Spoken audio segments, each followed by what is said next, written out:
Cain Lator, garde impérial d'origine esclave, exhalait son dernier souffle en protégeant l'empereur fou qui avait fait un pacte avec un démon jusqu'à la fin. Dans ces derniers instants, Cain se demanda comment l'histoire se souviendrait de lui. Se souviendrait-on de lui comme d'un chevalier qui a maintenu sa loyauté jusqu'à la mort, ou serait-il étiqueté comme un loser stupide qui n'a pas su lire les courants de son époque? Aucune de ces options ne lui plaisait. Allo Listin, le chef de l'armée rebelle, apparut devant lui en criant avec colère et épuisement, se demandant pourquoi Cain avait changé la trajectoire de son épée au moment crucial. Cain pensait qu'il valait mieux simplement disparaître de la mémoire de tous. Cain, qui avait vécu 29 ans comme orphelin, considérait ce destin comme son propre choix et demanda à Allo, qu'il appelait le jeune maître de la maison du duc, de ne pas entamer un combat inutile. Allo continua de hurler d'angoisse, lui demandant pourquoi il ne s'était pas enfui et avait plutôt pris cette décision, puis l'embrassa alors qu'il mourait, le suppliant d'ouvrir les yeux et de se relever. Après sa mort, Cain se retrouva à marcher dans un espace surréaliste ressemblant à une vaste étendue d'eau sous un ciel étoilé. Se demandant si c'était la mort, il sentit que la liberté qu'il avait gagnée n'était pas aussi merveilleuse qu'il l'avait imaginée. Et alors qu'il pensait à Allo et à la façon dont il avait pleuré pour lui, se rassurant que son ami allait bien seul, un violent éclair d'énergie le frappa. Soudain, son âme fut transférée dans le corps d'un nouveau-né, et il entendit la voix d'un homme lui souhaitant la bienvenue dans le monde sous le nom de Karen.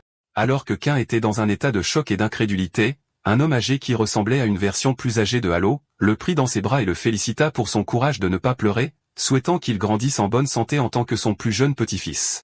Cet immense choc fit éclater en sanglots le nourrisson Karen alors qu'il réalisait au fond de lui la vérité stupéfiante qu'il était né de nouveau en tant que petit-fils de Allo. 45 ans après ces événements, Karen Listin, 10 ans, le fils unique du comte Bali, le troisième fils de Allo Listin, recevait une leçon d'histoire. Le professeur expliquait le point de vue de la société historique moderne sur le chevalier, Cain Lator, qui est mort avec l'empereur maléfique. Le professeur expliqua que bien que Cain n'ait pas empêché son maître de suivre la voie du mal, il reste à ce jour un symbole de loyauté parce qu'il est resté aux côtés de son maître jusqu'à la fin. Lorsque le professeur demanda à Karen son opinion, Karen demanda d'abord au professeur son opinion. Le professeur donna l'opinion dominante, croyant que le grand-duc, Allo, voulait rétablir l'honneur de son ami proche, citant la célèbre histoire de leur amitié. Mais Karen surprit son professeur avec une opinion complètement différente, déclarant qu'il croyait que son grand-père, Allo, détestait son ami mort, et qu'il avait délibérément poli le nom de Cain et embelli sa réputation pour cette raison même. Le professeur fut surpris par les mots de Cain et lui demanda ce qu'il voulait dire. Karen expliqua sa théorie, disant que son grand-père ne pouvait pas pardonner à Cain sa décision de choisir la mort au lieu de le rejoindre sur la voie de la révolution, ignorant ainsi le propre souhait de Cain de mourir tranquillement sans être transformé en héros. Le professeur fut stupéfait mais se souvint de documents non officiels indiquant que le duel entre Allo et Cain s'était terminé trop rapidement pour leurs compétences comparables. Le professeur réalisa que si l'on supposait que Cain avait délibérément choisi la mort plutôt que de combattre son ami, l'argument de Karen devenait très convaincant, et il s'émerveilla de la capacité d'un enfant de 10 ans à parvenir à une conclusion aussi profonde. Le professeur se sentit extrêmement troublé, pensant en lui-même que s'il était d'accord avec cette opinion impudente, les chevaliers du duc pourraient lui couper la tête pour les magistes. Alors qu'il bégayait, admettant qu'il n'avait jamais envisagé ce point de vue, Karen éclata soudainement de rire. Karen révéla ensuite qu'il plaisantait, se demandant pourquoi son professeur était si surpris. Après cela, Karen retourna à ses pensées sur sa situation actuelle, se confirmant que son nom était maintenant Karen Listan, le plus jeune petit-fils de la famille du duc Listan. Il lui fallut un certain temps pour saisir la situation, mais il finit par réaliser qu'il était né de nouveau en tant que petit-fils de Allo Listan. Il se demanda avec colère comment cet imbécile avait osé le transformer en héros contre sa volonté explicite. Il aurait dû comprendre sans qu'il soit nécessaire de le dire. Plus tard, Karen trouva son père, Bali, le plus jeune fils de Allo, en train de prier. Après la fin de sa leçon, Karen s'approcha de lui et demanda à son père s'il était inquiet pour la cérémonie d'éveil à venir. Bali s'excusa auprès de son fils, et lorsque Karen demanda pourquoi, le père exprima sa crainte d'avoir transmis ses limites car il n'avait pas pu éveiller son pouvoir magique contrairement à ses oncles. Karen réconforta chaleureusement son père, affirmant que quoi que quiconque dise, il était le meilleur père pour lui.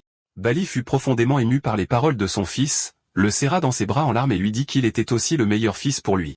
Il lui demanda ensuite affectueusement ce qu'il voulait pour le dîner, ce à quoi Karen répondit avec enthousiasme qu'il voulait de la viande, bien sûr. Dans sa chambre, alors que Karen était allongée en train de penser à la cérémonie d'éveil, des souvenirs de sa vie passée en tant que Cain revinrent. Il se souvint d'une conversation avec un jeune Allo, où le concept d'une cérémonie d'éveil lui était étranger. Allo expliqua que c'était un ancien rituel dans leur famille pour libérer le pouvoir magique latent. Cain se moqua de l'idée, exprimant son manque d'intérêt pour les pouvoirs avec lesquels on est avec une cuillère en argent dans la bouche. Allo expliqua que tout le monde ne pouvait pas éveiller son pouvoir, et même ceux qui le faisaient ne devenaient pas automatiquement le chef de la famille. Halo essaya ensuite de piquer l'intérêt de Kane en parlant d'un incroyable secret transmis uniquement au chef de famille. Kane demanda curieusement si ce secret était un grand trésor ou un livre de magie qui accorde des vœux, ce à quoi Halo répondit par l'affirmative. Kane admit un léger intérêt, expliquant que son vrai rêve était de vivre tranquillement dans un endroit isolé. Après que Halo se soit moqué de son rêve, Kane fit semblant d'être en colère contre la blague de son ami. Alors Halo promit sérieusement que lorsqu'il deviendrait un jour le chef de famille, il ferait une exception spéciale et lui dirait le secret.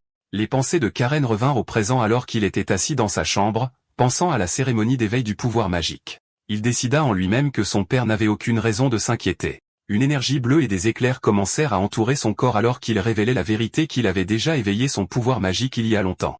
Dans une scène ultérieure, Karen était avec ses parents regardant avec émerveillement et admiration un train technologiquement avancé, exprimant son étonnement car c'était la première fois qu'il en voyait un. Sa mère lui dit fièrement que de nombreuses technologies utilisées dans la fabrication de ce train avaient été commercialisées grâce au patronage personnel de son père, Bali. Le père essaya d'être humble et de minimiser sa réussite, mais sa mère insista sur le fait que c'était incroyable. Karen était d'accord avec elle, déclarant avec toute sa sincérité qu'il était très fier de son père. Karen continua ses pensées sur le train, admirant son père qui, bien qu'il n'ait pas éveillé son pouvoir magique, était un homme incroyable qui gérait à lui seul 30% des affaires financières du duché de Listan. Avec une mère toujours affectueuse et un père dévoué à sa famille, Karen conclut qu'ils étaient vraiment des parents parfaits. Alors que le train continuait son voyage, Karen aperçut un château massif se profiler au loin à travers la fenêtre. C'était la résidence principale de la famille Liston, le château de Shanghai. Karen ressentit un mélange d'anticipation et de colère en pensant à son grand-père, Halo Liston, étant dans cet endroit. Sa colère s'enflamma intérieurement, se demandant comment Halo avait osé le transformer contre sa volonté en une grande figure historique dont on se souvient dans l'histoire. À ce moment, Karen libéra une petite quantité d'énergie magique, réveillant son père. Et à ce moment, Karen prit la ferme décision de devenir une nuisance constante pour son grand-père et d'être le plus grand délinquant de l'histoire de la famille Liston. Karen jura à son grand-père dans son esprit, lui disant d'attendre et de voir ce que son cher plus jeune petit-fils, qui était en route, allait faire. Lorsque le train arriva à la gare, une fête de bienvenue était là pour les accueillir. Le père de Karen échangea des salutations avec un homme nommé Heinrich, qui exprima sa gratitude constante pour la générosité de la famille du duc. Les chevaliers loups de mer à la gare attirèrent l'attention de Karen alors qu'il remarqua qu'ils étaient différents des chevaliers de sa région. Il se demanda s'ils avaient senti le mana qu'il avait déjà éveillé, mais il ne se souciait pas de la possibilité que la nouvelle atteigne son grand-père. Considérant que ce n'était qu'une question de temps, la famille fut guidée dans le château principal, plus précisément dans une salle de réception spacieuse où il fut demandé à Karen d'attendre pendant que le comte Bali allait saluer les anciens de la famille. Karen s'ennuyait à attendre dans la vaste pièce et souhaita avoir demandé à aller à la bibliothèque à la place. Soudain, un autre garçon dans la pièce interrompit ses pensées, se moquant de lui en disant que les rumeurs étaient vraies, que Karen était en effet un rat de bibliothèque car la première chose qu'il avait demandé à son arrivée était la bibliothèque. Le garçon insulta ensuite Karen et son père, disant que puisqu'il était issu de la lignée de son oncle Bali, ses chances d'éveiller le mana étaient minces. Il valait donc mieux pour lui d'étudier pour gagner de l'argent comme les gens ordinaires, tout comme son père. Cette insulte mit Karen en colère, qui demanda froidement au garçon s'il voulait se battre. Le garçon fut surpris par sa réaction, mais rassembla un peu de mana pensant qu'il donnerait à Karen le dessus. Mais Karen se demanda calmement s'il y avait un fauteur de troubles élevés dans la maison principale, puis libéra une aura de son propre mana, laissant le garçon complètement stupéfait. Le garçon demanda sous le choc quand et comment Karen avait éveillé son mana, ce à quoi Karen répondit avec un sourire que son père n'en savait rien non plus. Karen dit alors à son cousin, qui l'appela frère, qu'ils avaient un problème. Karen annonça qu'il n'y avait pas besoin de deux fauteurs de troubles dans la famille et qu'il prendrait ce rôle pour lui-même afin que l'autre lui cède la place, laissant son cousin figé sur place de peur. Karen libéra une aura terrifiante autour de lui et suggéra à son cousin Léo qu'il se batte un peu. Ailleurs dans le château, l'oncle aîné, Tyles Liston, était assis avec ses deux frères. Heinrich a été informé que Karen avait déjà éveillé son mana, ce que le troisième commandant des chevaliers a confirmé. Le deuxième oncle, Raphaël Liston, a commenté que Karen avait caché l'éveil de son mana à la maison principale, remettant en question les intentions de leur frère Bali qu'il a qualifié d'échec. Bali a semblé sincèrement surpris, confirmant qu'il ne le savait pas non plus. Tyles a réprimandé son frère Raphaël pour sa précipitation, soulignant qu'il n'était pas étrange que l'échec ne le sache pas puisqu'il ne pouvait pas éveiller le mana lui-même, puis a décrit toute la situation comme pathétique. Soudain, un serviteur a fait irruption dans la pièce en panique, demandant au maître d'hôtel de venir rapidement, puis a appelé le jeune maître, Raphaël. Allô, Listin, a murmuré qu'un malentendu s'était produit. Raphaël a réalisé qu'il s'agissait de son fils et s'est levé avec colère. Pendant ce temps, dans la salle de réception, Léo était allongé sur le sol, vaincu. Quand Raphaël est arrivé et a vu la scène, il a attrapé Karen avec colère, le traitant de sale gosse mal élevé, et lui a demandé à quoi il pensait. À ce moment-là, Bali et Tyles sont arrivés. Karen a répondu calmement que c'était parce que Léo avait insulté son père. Karen s'est demandé devant son oncle s'il serait resté silencieux s'il avait été à sa place. Raphaël a affirmé que Karen disait des absurdités, a attrapé Karen et s'est tourné vers Bali, lui disant de se taire et que tout cela était arrivé à cause de son incapacité à élever son fils. Le maître d'hôtel est intervenu à ce moment-là, demandant à tout le monde d'arrêter, annonçant que le maître de la maison, Allo, jugerait lui-même l'affaire. Raphaël a reçu l'ordre de lâcher Karen, ce qu'il a fait à contre-cœur. Bali s'est précipité vers son fils pour voir comment il allait, et Karen lui a assuré qu'il allait bien. Après cela, le maître d'hôtel leur a demandé à tous d'aller voir le maître de la maison. Alors qu'ils descendaient le long couloir, Karen s'est dit que cela faisait longtemps qu'il n'avait pas vu Hello. En entrant dans le bureau, Hello, assis derrière son bureau, les a confrontés à une question directe à Karen, lui demandant pourquoi il avait causé un si gros incident immédiatement à son arrivée. Bali a essayé de défendre son fils, mais Hello l'a fait taire sévèrement, affirmant qu'il ne lui avait pas demandé et qu'il entendrait la réponse directement de son fils. Hello a dit à Karen qu'il savait qu'il n'était pas assez imprudent pour causer des problèmes sans penser aux conséquences et lui a demandé une explication détaillée de ses actions. Karen a été intérieurement surpris par la volonté de Hello de l'écouter avant de le punir, la décrivant comme une démonstration inappropriée de chevalerie. Karen a ensuite répété clairement sa réponse, disant que Léo avait insulté son père. Raphaël a explosé de colère à nouveau, accusant Karen de mentir et exigeant qu'il dise la vérité. Sur ce, Hello a frappé du poing sur le bureau et a crié à Raphaël de se taire, se demandant comment il osait élever la voix en sa présence. Raphaël s'est excusé auprès de son père, Hello, qui a décidé de convoquer Léo pour confirmer les faits et a ordonné à Heinrich de l'amener dès que son traitement serait terminé. Mais avant cela, Hello a tourné son attention vers Karen, soulignant que la question de l'insulte n'était pas tout ce qu'il voulait demander. Karen a anticipé la question de son grand-père et a annoncé joyeusement que s'il s'enquérait du mana, il l'avait éveillé il y a 3 ans, choquant les personnes présentes. Hello lui a demandé pourquoi il l'avait caché même à son père pendant tout ce temps, se demandant quel genre de garçon avait éveillé le mana tout seul à un si jeune âge. Karen a expliqué qu'il n'avait pas réalisé que c'était du mana avant d'en avoir lu un livre plus tard. Et quand son grand-père a insisté pour savoir ce qui s'était passé ensuite, Karen a souri innocemment et a dit qu'il voulait juste garder le secret. Il a ajouté que les secrets sont amusants et que c'était plus amusant parce que les chevaliers de sa région n'en avaient aucune idée. Hello lui a demandé si c'était tout, et Karen l'a confirmé joyeusement. À ce moment-là, Léo est arrivé, ses blessures bandées, et Hello lui a immédiatement demandé s'il avait effectivement insulté son oncle. Karen a commencé une performance théâtrale élaborée, parlant avec une tristesse feinte de l'insulte de Léo à son père, le décrivant comme un homme vulgaire qui ne se soucie que de l'argent. Karen a ensuite continué en décrivant son propre père comme incompétent et arrogant, se demandant combien de chagrin il ressentirait si son père mourait sans voir la lumière. Il a ensuite conclu son discours en admettant qu'en dépit de tout cela, il n'aurait pas dû frapper Léo et qu'il avait commis un grand péché. Léo a été horrifié par ce discours tordu et a nié avec véhémence l'avoir prononcé. Sur ce, Karen a libéré une rafale de son énergie pour intimider son cousin. Hello a calmement demandé à Léo si ce que Karen avait dit était vrai, et Léo a admis avec crainte que c'était le cas. Après avoir entendu la confession, Hello a décidé que puisque la cérémonie d'éveil était le lendemain, il reporterait la punition des 2 garçons après la cérémonie et leur a ordonné d'aller se reposer. Plus tard dans la nuit, Hello a demandé à son serviteur Heinrich son opinion sur le fils de Bali. Heinrich a répondu diplomatiquement qu'il estimait qu'il y avait de nombreux aspects chez le garçon qui pourraient intéresser le maître de la maison. Hello a convenu de décrire Karen comme un garçon intéressant, non seulement parce qu'il a éveillé le mana tout seul et l'a caché pendant 3 ans, mais aussi parce qu'il a subtilement critiqué le niveau des chevaliers dans le territoire de son père, ce que Hello a pris comme un indice qu'il avait lui-même négligé son fils, Bali. Bien qu'Heinrich pensait que son maître y réfléchissait trop, Hello a insisté sur le fait que ce petit-fils était différent.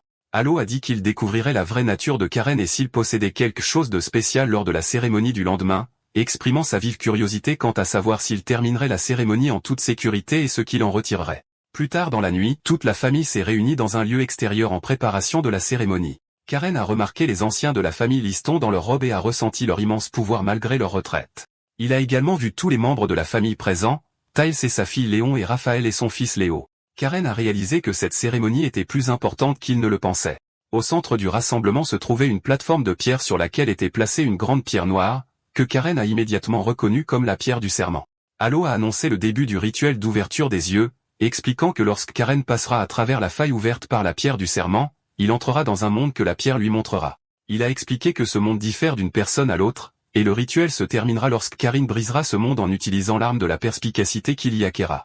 Après que Karine ait confirmé qu'il était prêt, Halo a utilisé un collier pour activer la pierre du serment d'où une colonne d'énergie bleue est sortie, ouvrant une faille brillante dans l'air. Alors que Bali tenait l'épaule de son fils avec anxiété, il lui a demandé s'il avait peur et s'il allait vraiment bien. Karen a rassuré son père en lui disant qu'il allait bien et a promis de revenir. Karen a pensé à la tâche qui lui était demandée de briser le monde avec une arme qu'il acquiert et l'a considérée comme une tâche facile, s'assurant que briser des choses avait toujours été sa spécialité. De loin, Halo souhaitait dans son cœur que son petit-fils surmonte sa peur. Dès que Karine a franchi la faille, il s'est retrouvé dans un endroit familier et horrifiant, le palais impérial, en flammes et rempli des corps de ses camarades morts. Il s'est demandé avec colère pourquoi la pierre lui montrait ses souvenirs douloureux et si l'intention était de le faire se sentir coupable de ses camarades morts injustement. Karen a entendu une voix mystérieuse décrivant son monde comme tragique et désolé, l'appelant l'enfant du loup bleu. La voix lui a dit que le temps de l'alliance était venu et qu'il accomplirait ce qu'il avait promis avec son ancêtre. Karen a demandé à la voix inconnue si c'était un démon, mais la voix l'a nié, affirmant que de vils démons n'oseraient pas souiller le sang qui coule dans ses veines. La voix a exhorté Karen à surmonter sa peur et à monter sur le trône où ce qu'il désirait l'attendait. Quand Karen a atteint le trône, que l'empereur avait voulu protéger si désespérément qu'il avait conclu un accord avec un démon, et en montant les escaliers qui y menaient, il avait l'impression de marcher sur leurs cadavres, se souvenant qu'il n'avait jamais imaginé que ce serait la cause de leur mort. Il y a trouvé son ancienne arme. La voix l'a accueilli en tant que représentant du clan du loup bleu et lui a dit que c'était son arme. Karine a immédiatement reconnu son épée bien-aimée qui lui avait été donnée par l'empereur, l'épée démoniaque, Ruin. La voix lui a demandé de l'imprégner de mana, mais Karine s'y est opposée, disant que l'épée dévore l'âme de son utilisateur. La voix l'a rassuré en lui disant que la volonté démoniaque qui habitait autrefois l'épée avait déjà été anéantie par son grand-père, et que ce qu'il voyait n'était qu'une forme déformée laissée par la malédiction du démon, et qu'il était le seul capable de la réveiller. Karen a hésité, se demandant s'il était sûr de toucher l'épée, craignant de redevenir la personne qu'il était autrefois, qui obéissait aux ordres de l'empereur et a pris d'innombrables vies. À ce moment-là, la voix de Halo a résonné dans son esprit, l'exhortant à surmonter sa peur. Karine a finalement compris le vrai sens de la gentillesse inhabituelle de Halo. Le but du rituel d'ouverture des yeux n'était pas seulement d'obtenir une arme, mais pour l'héritier qui éveille le mana de la perspicacité de surmonter sa plus grande peur. Armée de cette compréhension, Karine a tendu la main avec confiance vers son épée. Dès que Karine a saisi l'épée, une immense énergie bleue qu'il a reconnue comme le mana de la perspicacité l'a inondée, et la forme de l'épée a commencé à changer dans sa main. La voix mystérieuse lui a dit qu'elle ne savait pas pourquoi l'épée lui était apparue sous son ancien déguisement, Ruin, mais elle a expliqué que cette épée appartenait à l'origine à son ancêtre, Raël. La voix a mentionné que la raison pour laquelle cette épée n'était pas enregistrée dans les livres d'histoire, contrairement à l'autre épigramme que Halo a prise, était que son pouvoir possédait une nature complètement différente de celle de la famille. Karen a ressenti une douleur intense alors que le mana latent de l'épée commençait à se graver dans son corps, mais la voix lui a ordonné d'endurer. Karen a remarqué que le flux de mana dans son corps devenait plus féroce, et il a demandé à la voix le vrai nom de l'épée. La voix révéla que cette épée était l'épée d'exécution guillotine, la lame qui avait décapité d'innombrables démons et dévoré leur pouvoir au point que les démons eux-mêmes oubliaient son existence par pure peur. Karen contempla le nouveau nom de son arme. La voix commenta qu'une épée ressemblant aux ténèbres des profondeurs marines convenait parfaitement à la destinée de Karen. Karen demanda l'identité de la voix, devinant qu'il pourrait s'agir du dragon bleu, le dragon gardien de leur maison. Mais la voix répondit que Karen ne possédait pas encore assez de puissance pour porter son vrai nom et l'invita à lui rendre visite dans la mer du Nord un jour où il aura la force de régner sur les mers. Ensuite, Karen demanda comment quitter ce monde, et la voix lui fit remarquer qu'il connaissait déjà la réponse. Karen réalisa ce qu'il devait faire, briser le monde comme on le lui avait dit au début du rituel.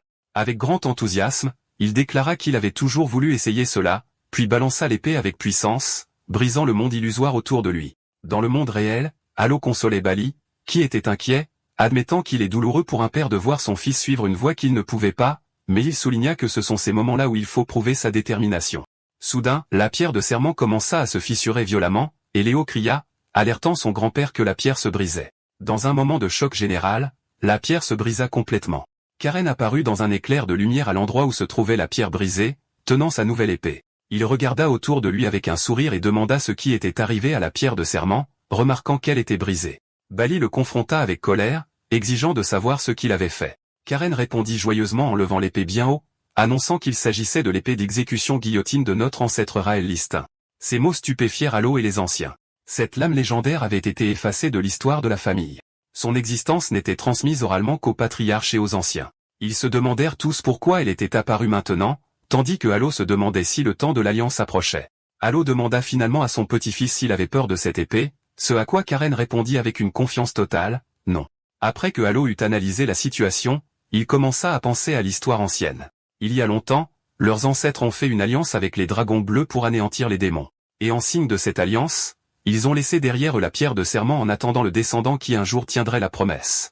Halo regarda son petit-fils, Carin, se demandant s'il était celui qui était destiné à tenir cette promesse. En conséquence, Halo leva la main et déclara officiellement que Carin, fils de Bali Listin, en tant que celui qui a été choisi par l'épée d'exécution, guillotine, était un membre légitime du château de Chong et un héritier direct qualifié pour hériter des droits d'initiation. C'est Momir Raphaël en colère qui s'opposa à accorder ses droits à un tel morveux. Pendant ce temps, Bali se précipita pour s'enquérir de son fils, mais Karen l'assura qu'il était indemne. Tyles, l'oncle aîné, était plongé dans ses pensées, admettant à lui-même qu'il n'avait jamais entendu parler de cette épée légendaire auparavant et que son aura à elle seule était glaçante. Dans son esprit, Tyles s'adressa à son frère Bali, l'avertissant qu'il ne laisserait pas la question de la succession être affectée par une nouvelle variable comme son fils, même si Karen empruntait désormais une voie que personne n'avait empruntée auparavant. Après cela, Elo déclara la cérémonie d'ouverture des yeux terminée et ordonna à tout le monde de rentrer. Alors qu'il partait, Raphaël confronta avec colère son frère aîné, Tyles, lui demandant s'il allait simplement rester là à ne rien faire, ce à quoi Tyles répondit calmement qu'ils allaient s'asseoir et parler bientôt. Raphaël pensa que même quelqu'un d'aussi cupide que Tyles ressentait le danger. Raphaël exprima sa confusion et sa colère, se demandant pourquoi le fils de Bali avait été choisi parmi tous les autres. Tyles lui conseilla que le plus important maintenant était de ne pas se battre entre eux. Quand il fut temps pour ses parents de partir, Bali demanda à son fils avec inquiétude s'il allait bien tout seul. Henrich le rassura en lui disant que le château de Qiang était l'endroit le plus sûr. Bali convint que le château était à l'abri des menaces extérieures, mais exprima son inquiétude quant aux menaces internes. Bien qu'il ait ajouté que ses frères n'oseraient pas agir imprudemment en présence de leur père, Henrich s'approcha d'eux et les informa que Dame Sabina superviserait les rites d'initiation de Karen.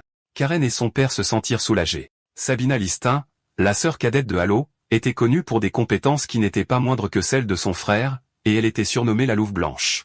Bali conseilla à son fils d'être respectueux envers elle, et Karen promit qu'il le serait. Avant de partir, Henrich relaya un dernier message de Halo indiquant qu'une résidence permanente pour la famille de Bali serait préparée dans le château, et qu'il pourrait venir à tout moment. Bali fut profondément ému par ce geste de son père et remercia Henrich, disant qu'il pouvait désormais partir en paix. Il fit ses adieux à son fils, lui demandant de prendre soin de lui et de se tourner vers lui en cas de besoin. Après le départ du train, Henrich conduisit Karen à travers le château, disant que Dame Sabina l'attendait. Avant qu'il n'arrive, Henrich donna un conseil à Karen, lui demandant d'éviter d'appeler Dame Sabina par le titre de grand-mère parce qu'elle détestait intensément ce titre. Karen le remercia pour le conseil, bien qu'il s'interrogeât sur l'étrangeté de la chose. Ils arrivèrent ensuite au hall d'entraînement spirituel dans la forêt de Chong, un endroit où seule la lignée directe était autorisée à entrer. Henrich dit à Karen que Dame Sabina l'attendait à l'intérieur et que leur Léo était également là.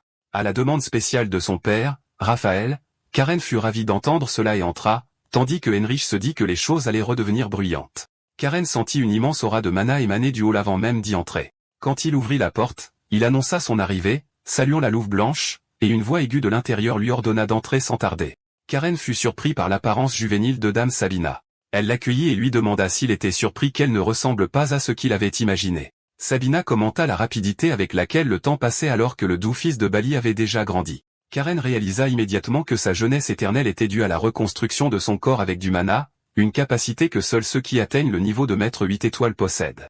Sabina ordonna à Karen de s'asseoir les jambes croisées à côté de Léo. Karen s'exécuta et murmura à son cousin nerveux qu'ils allaient se voir beaucoup l'un l'autre à partir de maintenant et qu'ils s'en réjouissaient.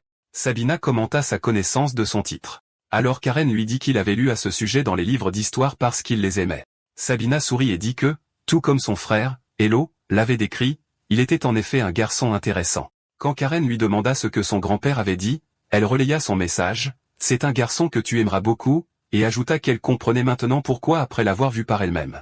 Sabina se rappela sa conversation avec Elo, qui avait décrit Karen comme un enfant qui devait naviguer à travers une vaste mer et lui avait demandé d'être son phare pour le guider afin qu'il puisse régner sur cet océan. Sabina vit en Karen un immense potentiel comme la mer ouverte, sauvage et infinie. Et bien qu'il soit encore brut, il pourrait un jour régner sur toute une génération. Elle considéra qu'il était amusant de rencontrer ce garçon intéressant. Sabina commença la leçon, expliquant que s'asseoir les jambes croisées était le fondement de la culture du mana, et qu'une fois qu'ils auraient passé le stade préliminaire, ils seraient capables de cultiver le mana sans avoir besoin de s'asseoir, tout comme elle le fait. Elle libéra ensuite une vague de mana marin clair qui étonna les garçons. Sabina expliqua la méthode du Seigneur de la mer, qui est basée sur la création d'un océan de mana à l'intérieur du corps et sur le contrôle de celui-ci. Elle expliqua que la force d'une personne augmente avec le nombre d'océans qu'elle contrôle. Contrôler 8 océans signifie atteindre le rang de 8 étoiles. Quant à maîtriser ces 8 océans comme une seule vaste mer, c'est le royaume des 9 étoiles. Elle ajouta qu'il n'y avait que 3 personnes sur tout le continent qui avaient atteint ce niveau et une seule au sein de l'Empire. Karen réalisa immédiatement que cette personne était son grand-père. Hello. Sabina confirma que le seul expert 9 étoiles sur le continent était son frère, Halo Listin. Cette déclaration alluma une flamme de détermination chez Karen, qui jura que dans cette vie, il rattraperait définitivement son grand-père. Sabina remarqua cet intense désir de pouvoir chez le garçon et le trouva vraiment amusant, croyant qu'il serait digne d'être entraîné. Sabina commença l'entraînement au mana, ordonnant au garçon de verser du mana dans les canaux qui avaient été ouverts pendant la cérémonie d'éveil, leur rappelant que le pouvoir du mana ne devait pas être contrôlé mais accepté.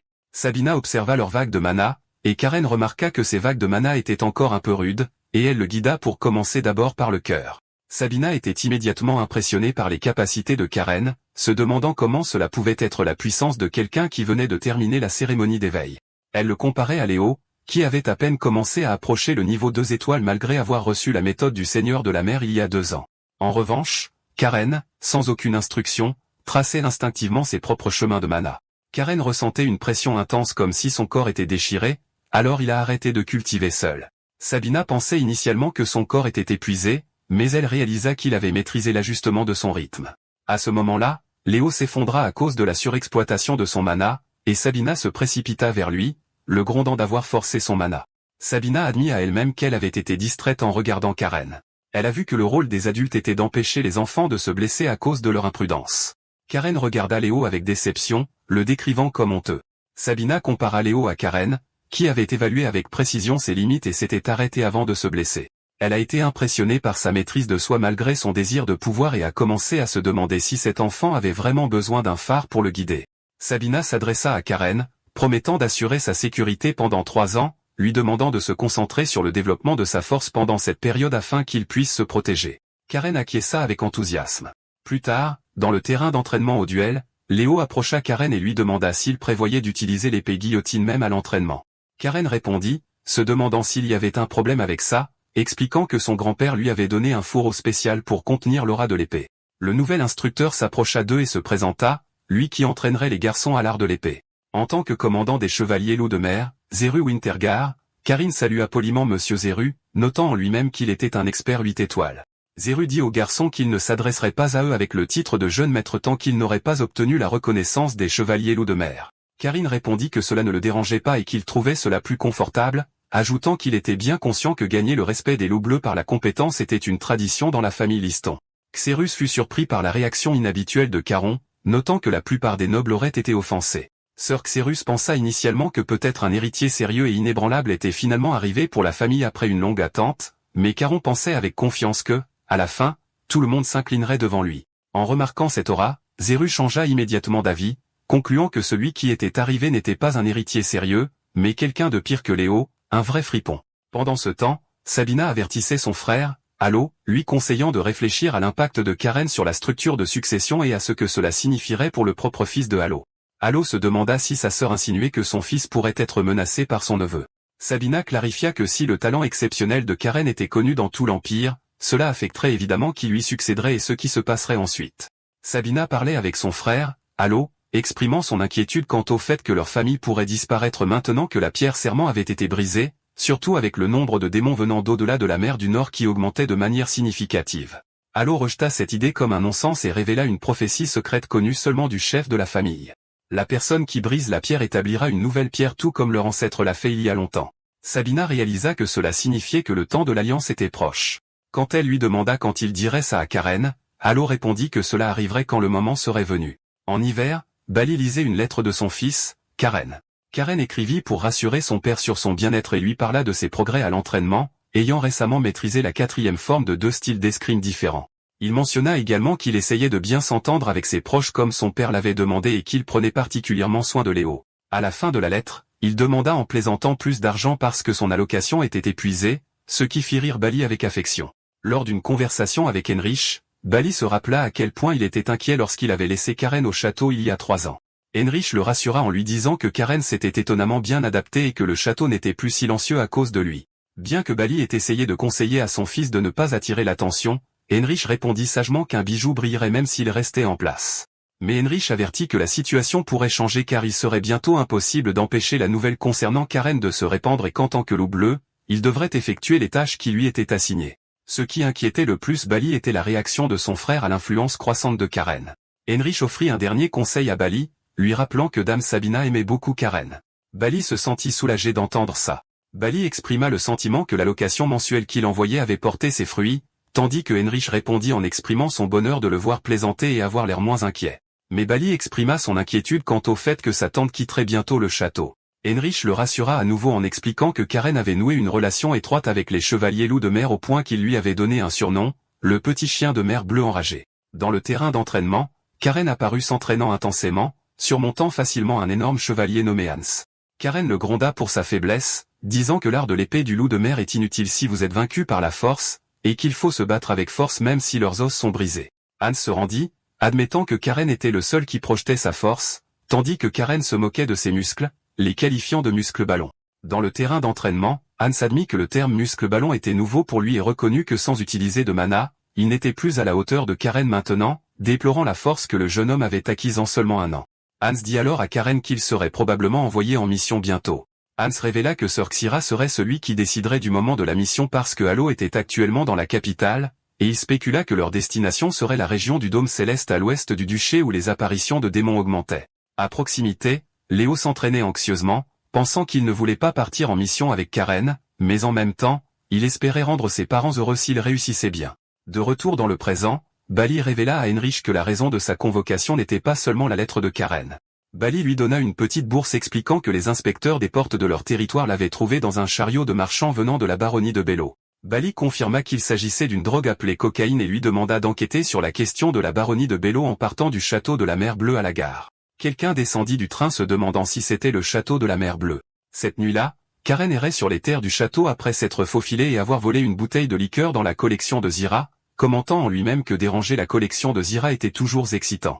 Alors qu'il appréciait sa boisson, il entendit un visiteur demander au garde le duc Listing pour une affaire urgente. Le garde confirma que le duc était dans la capitale et que le commandant des chevaliers Zira était en charge. Karen intervint dans la conversation. Et lorsque le garde le reconnut, le visiteur se présenta comme le jeune baron, Rohan Bello. Rohan reconnut Karine grâce aux rumeurs qu'il avait entendues à son sujet. Bien que l'aide de Rohan suggéra d'aller voir le commandant de nuit, Karine insista sur le fait que ce serait lui qui écouterait son histoire, arguant qu'il était de courtoisie pour un noble de leur côté de recevoir un visiteur qui était venu en personne pour une affaire urgente. Caran ordonna au garde de livrer un message séparé à Zira. Le jugement politique de Caran impressionna Rohan, bien que Rohan fût préoccupé de voir un garçon tenir une bouteille de liqueur. Il invita ensuite Rohan à suivre. Dans une pièce privée, Karen résuma le problème de Rohan, la présence d'un groupe de bandits dans les montagnes de l'est de sa baronnie. Rohan confirma cela, ajoutant que ces bandits répandaient de la drogue et enlevaient des gens pour les vendre comme esclaves. Rohan expliqua avec regret que sa baronnie était pauvre et militairement faible, et que la tentative de son père de confronter les bandits avait échoué et avait entraîné sa blessure et son alitement. Karine claqua la bouteille de liqueur sur la table avec colère, déclarant que déchiqueter ces scélérats ne suffisait pas comme punition pour eux. Mais il souligna un point déroutant, se demandant comment un simple groupe de bandits pouvait être assez fort pour combattre une armée régulière. Rohan répondit qu'il soupçonnait que ces bandits pourraient en fait être des déserteurs de l'armée du Royaume du Sud, qui était actuellement en guerre. Karen analysa la situation, concluant qu'après l'abdication de l'empereur maléfique, l'armée impériale avait concentré ses ressources réduites sur la guerre dans le sud, créant un vide de sécurité dans le nord qui avait permis aux déserteurs de devenir des bandits. Rohan convint que cette théorie semblait la plus plausible. Karine offrit ensuite à Rohan une boisson, expliquant que la baronnie de Bello était adjacente au fief où résidait son père, ce qui en faisait une affaire personnelle pour lui également, et il exprima son désir d'aider personnellement. Rohan se sentit reconnaissant pour ce geste, bien qu'il se demandât s'il était approprié d'accepter une boisson offerte par un enfant. Karine admit joyeusement que la boisson avait été volée dans la collection de Sir Xerus et demanda à Rohan de garder cela secret entre eux. Rohan fut choqué d'entendre le nom du célèbre commandant des chevaliers. À ce moment précis, Xerus entra dans la pièce et demanda à Karine s'il n'avait pas convenu qu'il ne toucherait pas à sa boisson. Rohan s'affola et renversa sa boisson, mais Zéru le rassura. Zéru s'adressa à Rohan, confirmant qu'il avait entendu parler de sa grave préoccupation concernant les bandits, ce que Rohan confirma être la raison pour laquelle il était venu demander de l'aide. Alors que Zéru allait répondre, Karine l'interrompit. Zéru se tourna vers lui, le grondant d'avoir bu à son âge et lui enleva son verre. Zéru s'excusa auprès du jeune baron pour la scène, puis le rassura en lui disant que le château de Blue Sea ne resterait pas les bras croisés pendant qu'un ancien partenaire souffrait et lui dit qu'il prévoyait d'organiser et de dépêcher des troupes bientôt. Karen se porta volontaire pour participer à la mission, mais Zeru refusa immédiatement, arguant que l'ennemi était un groupe entraîné et pouvait avoir des combattants qualifiés inconnus. Rohan fut surpris par le sérieux de Karen à vouloir aider. Zeru objecta, sachant que le vrai combat était différent de l'entraînement. Karen a fait valoir qu'être trop protecteur n'était pas bon, mais Zeru a insisté sur le fait qu'il préférait l'envoyer affronter un danger clair à l'ouest plutôt qu'un danger ambigu. Sur ce, Karen sourit sournoisement et lui demanda ce qui se passerait s'il lui faisait une offre qu'il ne pourrait pas refuser. Dans une scène ultérieure à la gare, Léo fut choqué d'être forcé de participer à la mission, tandis que Karen enlaça avec enthousiasme son bras autour de lui, ravi que ce soit leur première mission. Zeru, qui regardait la scène, réalisa qu'il avait été dupé et que Karen avait utilisé Dame Sabina comme levier. Zeru pensa que c'était peut-être pour le mieux, car un gardien fiable les accompagnerait. Zeru réalisa que son accord à la condition que leur Léo y aille impliquait implicitement sa satisfaction quant au résultat de leur entraînement. Le baron Rohan était également présent pour les saluer, et il était très inquiet pour la sécurité des petits-fils du duc et de la responsabilité de sa famille si quelque chose leur arrivait. Zeru essaya de le rassurer et lui assura qu'il n'avait pas à s'inquiéter car il expliqua qu'avec Sabina présente, aucun mal n'arriverait jamais au garçon. Mais Sabina l'interrompit avec une déclaration choquante, déclarant qu'elle n'avait pas l'intention d'intervenir à moins que les garçons ne soient en danger de mort. Cette déclaration terrifia Rohan et Léo. Zeru commenta son audace habituelle, et Sabina laissa entendre qu'il y avait une raison qui l'empêchait de se tenir au premier rang, ce que Zeru sembla comprendre et accepter. À la gare, Sabina remarqua Léo trembler, alors elle s'adressa à lui, disant qu'elle comprenait sa peur, mais elle l'exhorta à considérer cette mission comme une occasion de prouver à quel point il était sérieux au sujet de son entraînement au cours des 3 dernières années et une chance d'être reconnu comme membre des Blue Wolves. Karen intervint avec son style sarcastique, se demandant si Léo avait toujours besoin de quelqu'un pour le pousser par derrière. Léo répondit avec colère, mais les mots de Karen réveillèrent sa détermination, et il réalisa qu'il était temps de faire ses preuves. Le train magique partit du château de Blue Sea en direction de la baronnie de Bello. Alors que le train s'éloignait, Karen pensa qu'il ne s'attendait pas à ce que ce moment arrive si vite. Dans le train, Sabina expliqua au baron Rohan pourquoi elle ne pouvait pas apparaître en première ligne. Sa présence au château de Blue Sea était un secret, et si elle était découverte, les bandits disparaîtraient sans laisser de traces. Cependant, Rohan restait inquiet d'envoyer seulement 2 enfants dans cette mission alors qu'il remarqua que Karen ne montrait aucun signe de tension, tandis que Léo semblait extrêmement anxieux. Pendant ce temps, Léo se souvenait de la réprimande de sa mère. Elle lui avait demandé comment il pouvait se rapprocher de Karen après l'humiliation qu'il avait subie il y a 3 ans, qui avait terni l'honneur de son père, lui assurant que Karen était son rival, pas son ami. Quand Léo resta silencieux, elle le traita de garçon faible. Finalement, Léo répondit à sa mère, expliquant que Karen n'était pas son rival. Il expliqua l'énorme écart de talent entre eux alors que Karen avait atteint le niveau 4 étoiles à l'âge de 13 ans, alors qu'il n'avait atteint que le niveau 3 étoiles à l'âge de 15 ans. Léo affirma que Karen n'était pas son rival, mais son objectif qui le poussait à travailler dur et à aller de l'avant. Sa mère termina leur conversation en lui disant qu'il ne voit que les arbres, la compétition, pas la forêt, la situation dans son ensemble. De retour dans le train, Sabina parlait à Léo, qui admit sa nervosité car c'était sa première mission. Sabina lui posa une question directe. Pourrait-il tuer un homme? Léo hésita, mais Sabina l'encouragea, disant qu'il n'y avait pas besoin de douter de lui-même et qu'elle savait mieux que quiconque à quel point son entraînement avait été difficile, lui rappelant que c'était elle qui l'avait entraîné. Ému par ces paroles, Léo s'adressa à elle en tant que maître. Le train annonça son arrivée dans 20 minutes. Alors Sabina décida que pendant la mission, il s'appellerait maître et élève. Elle annonça ensuite qu'elle sauterait du train pour aller de l'avant et explorer la situation discrètement. Rohan protesta contre le danger de sauter d'un train en mouvement, mais Sabina le rassura en lui disant qu'il ne serait tenu responsable de rien car ses neveux le surveilleraient à distance. Karen commenta avec admiration son audace, et Sabina sauta du train, laissant Rohan et Léo dans un état de choc, s'interrogeant sur les excentricités de la famille Liston. À leur arrivée à la baronnie de Bello, ils furent accueillis par le père de Rohan, le baron Bello blessé, qui s'excusa de les recevoir assis en raison de sa mauvaise santé. Karen répondit poliment, lui demandant de ne pas s'inquiéter et lui demanda des nouvelles de ses blessures. Après avoir rencontré le baron Bello à Lité, le baron remercia les garçons de leur inquiétude et mentionna qu'il avait rencontré Karen et son père il y a 10 ans, commentant à quel point il avait merveilleusement grandi, ce qui devait rendre son père fier. Karen, qui n'était pas à l'aise avec les formalités, demanda au baron de lui parler simplement, et le baron accepta de l'appeler jeune maître Karen. Le baron fit preuve d'une vive perspicacité, déduisant que puisque Karen s'était vu confier sa première mission, il devait avoir atteint le niveau 4 étoiles dans les arts martiaux à un si jeune âge. Le baron exprima sa confiance dans le jugement de la maison principale quant aux capacités du garçon. Mais en même temps, Il s'inquiétait d'envoyer 2 jeunes hommes prometteurs dans une mission aussi dangereuse. Karen rassura le baron, disant qu'il comprenait son inquiétude, mais l'échec de leur mission ternirait l'honneur des loups bleus et qu'il n'envisagerait jamais l'échec. Il se tourna ensuite vers Léo pour obtenir confirmation, et Léo accepta à contre-cœur qu'il réussirait certainement. Le baron rit et les remercia de leur confiance. Karen remarqua que le baron avait besoin de repos et annonça qu'ils allaient partir. Le baron leur confia l'affaire et leur dit qu'il avait préparé un guide à suivre.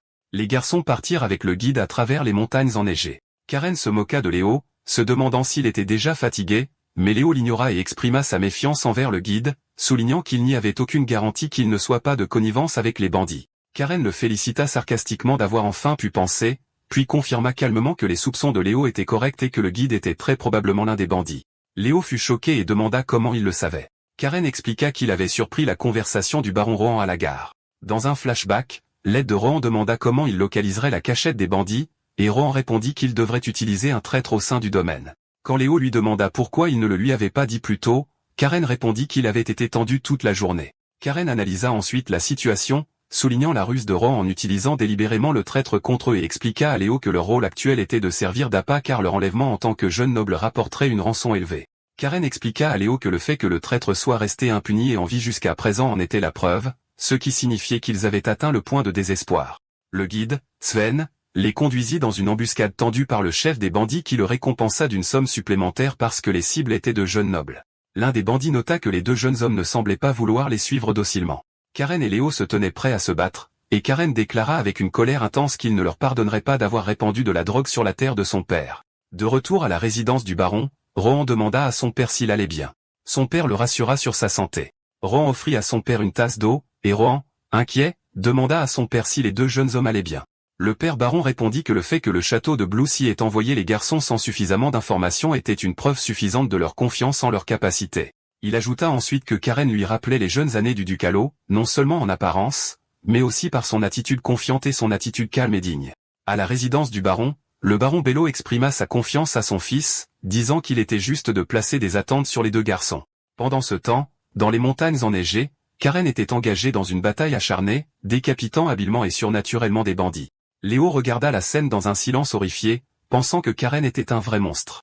Le chef adjoint des bandits dit avec appréhension au chef qu'ils n'étaient pas des gens ordinaires et qu'ils devraient se retirer pour informer la force principale. Cela mit en colère le chef des bandits qui refusa d'être vaincu par un garçon vert et se précipita vers Karen avec une aura rouge. Mais Karen le rencontra froidement, décrivant son cri de guerre comme ennuyeux, puis le fendit en 2 d'un seul coup. Léo était stupéfait, tandis que Karen commenta avec désinvolture qu'il avait accidentellement utilisé une technique puissante. Karen se plaignit que le chef avait taché ses vêtements. L'un des bandits survivants, nommé Aura, était terrifié par le pouvoir de Karen et l'aura de son épée qui le submergeait presque, alors il se rendit immédiatement. Avec un sourire narquois, Karine demanda à Aura s'il avait une corde et lui ordonna de la porter. À la stupéfaction de Léo, Karine demanda à Aura de l'attacher, lui et Léo, et de l'armer aussi avec leurs épées. Léo demanda pourquoi il se donnait tant de mal, et Karine expliqua que pour être un appât efficace et découvrir la base des bandits, leur capture devait être convaincante car il était illogique que 2 nobles soient capturés par un seul homme non armé. Pendant qu'ils marchaient, Karine commença à interroger leurs prisonniers, Aura.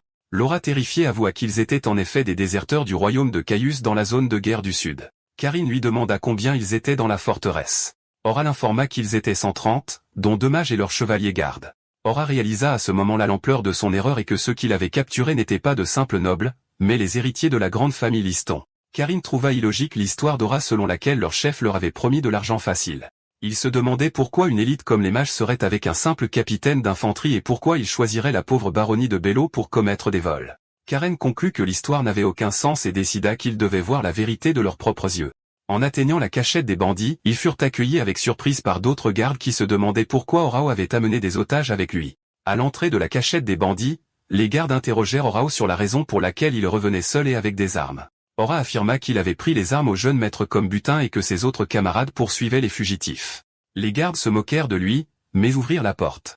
À l'intérieur, Karen se dit que ces déserteurs semblaient laxistes, mais il ressentait une étrange puissance qui l'avait déstabilisé tout le long, et son épée guillotine commença à y réagir. Il découvrit bientôt la source de son malaise, des carcasses d'oiseaux suspendus en sacrifice, et un grand cercle de magie noire au sol. Karen ordonna immédiatement à Ora de le détacher et de lui donner son épée, puis dit à Léo stupéfait de tirer son épée sylphide, l'avertissant qu'il en aurait bientôt besoin. À ce moment-là, le cercle magique fut activé et des squelettes armés commencèrent à se lever du sol, ce qui fit paniquer Aura. Le chef des bandits apparut et accueillit moqueusement les otages pour être entrés dans sa forteresse de montagne. Karen chercha le mage noir des yeux, mais ne le trouva pas, concluant qu'il se cachait quelque part. Rapidement, il attrapa Aura comme otage, mettant l'épée à son cou et menaçant de le tuer si les bandits attaquaient. Léo fut choqué par cet acte, qu'il considérait comme une violation de l'honneur noble. Le chef des bandits se moqua de Karen, lui demandant si les nobles n'étaient pas censés accorder plus de valeur à l'honneur qu'à tout le reste. Caron rétorqua, se demandant pourquoi il ne serait pas autorisé à le faire. Le chef trouva Caron intéressant, mais déclara que l'otage n'avait aucune valeur et qu'Aura était complètement inutile, donnant à Caron la permission d'en faire ce qu'il voulait. Le chef poussa Aura vers Caron. Alors que Léo réalisait qu'ils étaient piégés, il demanda à Karen quel était son plan. Karen répondit avec confiance que le plan était simple. Il devait juste éliminer le chef. Le chef remarqua l'aura de mana bleue de Karen et sembla inquiet. Karen dit à Léo qu'il s'occuperait du chef et que Léo devait s'occuper des squelettes. Avant que Léo ne puisse comprendre ce que cela signifiait, Karen chargea puissamment vers le chef, laissant Léo seul face à l'armée de squelettes qui s'était complètement levée. La panique frappa Léo alors qu'il était entouré de soldats squelettiques, se demandant comment il était censé s'en sortir seul. Alors que les squelettes avançaient pour l'attaquer, Karen avait déjà atteint le chef et lança une puissante frappe en criant « Troisième forme de l'épée du loup de mer ». Karen dirigea l'énergie de son épée vers le chef. Après que la frappe de Karen ait touché le chef et lui ait tranché la main, ce dernier tomba de douleur et traita Karen de sale morveux. Karen se moqua de lui, disant que s'il allait attaquer, il aurait dû le faire plus tôt. Le chef se demanda pourquoi le château de la mer Bleue s'immisçait dans leurs affaires, et Karen expliqua que cette baronnie était à côté des terres de son père et lui dit qu'il n'avait pas l'intention de le tuer mais qu'il l'emmènerait au château. Pendant ce temps, Léo combattait les squelettes avec une performance étonnamment bonne. De loin, Karen le regardait et l'encourageait à continuer à se battre avec une force pure comme l'art de l'épée du loup de mer le renseigne. Karen revint vers le chef blessé, Michael Knox, et redemanda son nom pour en être sûr. Après qu'il ait répondu, Karen le poignarda sans pitié dans la jambe pour le forcer à se soumettre. Avec un sourire glaçant, il lui ordonna d'ordonner à ses hommes de déposer leurs armes, ce que le chef fit dans l'agonie. Le Michael vaincu déplora sa défaite aux mains de deux morveux, mais il avertit Karen que lorsqu'ils arriveraient, même quelqu'un de la famille Liston ne serait pas capable de les gérer. Karen devina correctement que le chef fondait ses espoirs sur les mages noirs. Karen se moqua des espoirs du chef, se demandant s'il pensait vraiment que la famille Liston n'enverrait que deux enfants seuls. Il souligna que le cercle magique avait disparu, expliquant qu'il était naturel qu'ils aient un gardien. À ce moment-là, une explosion massive retentit au loin. Karen commenta que parce qu'ils avaient perdu du temps avec le chef, ils n'avaient pas pu capturer le mage noir vivant. Sabina apparut soudainement, tenant la tête coupée du mage noir. Léo fut dégoûté par la vue, tandis que Sabina déclara officiellement que la mission était un échec parce qu'ils avaient laissé échapper l'indice le plus important, le mage vivant. Karen demanda effrontément à sa tante si elle était au moins impressionnée par ses méthodes.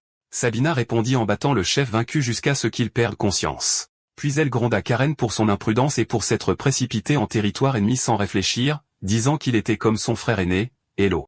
Mais elle admit qu'elle lui donnerait des points supplémentaires pour cette audace digne d'un membre de la famille Liston, tandis que des points seraient déduits pour avoir eu recours à la prise d'otage. Quand elle lui demanda pourquoi, Karen expliqua qu'il voulait exploiter leur faiblesse car il ne s'attendrait jamais à ce qu'un noble prenne un otage.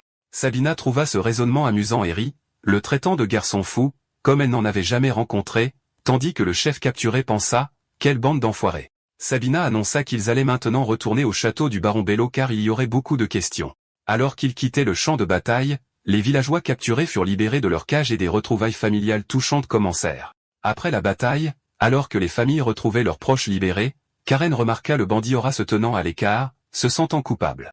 Karen lui demanda moqueusement s'il ressentait une pointe de conscience. Karen dit à Aura qu'il était trop tôt pour ça. Pour autant qu'il le sache, il pourrait finir enfermé dans le donjon de Barney comme ses camarades. Il lui dit ensuite qu'il serait emmené au château de la mer Bleue avec son capitaine au lieu d'être emprisonné dans la baronnie. Léo demanda à quel point il était sûr de laisser Aura détaché. Karen expliqua qu'ils avaient besoin de lui pour aider à transporter leur capitaine blessé, mais il avertit Léo de ne pas baisser sa garde.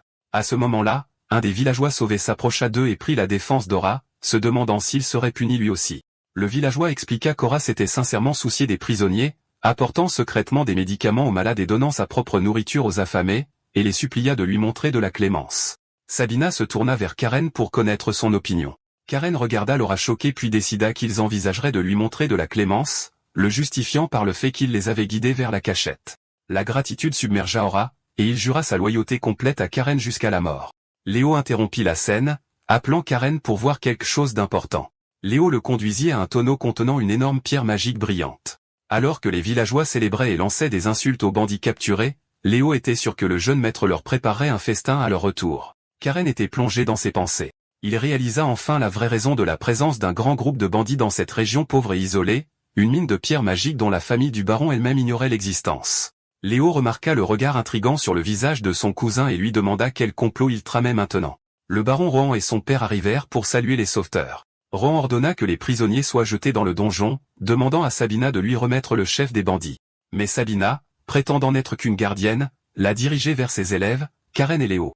Rohan a invité tout le monde à un modeste banquet, mais Karen a refusé en disant qu'il devait partir immédiatement pour le château de Bloussy. À ce moment-là, Rohan a soulevé la question des honoraires de mission, admettant que sa baronnie manquait de ressources pour les payer intégralement et a demandé un report de paiement. L'expression de Karen s'est transformée en un regard rusé, et il a commencé à insulter délibérément la baronnie, la décrivant comme une région éloignée parmi les régions éloignées, ce qui a provoqué Rohan.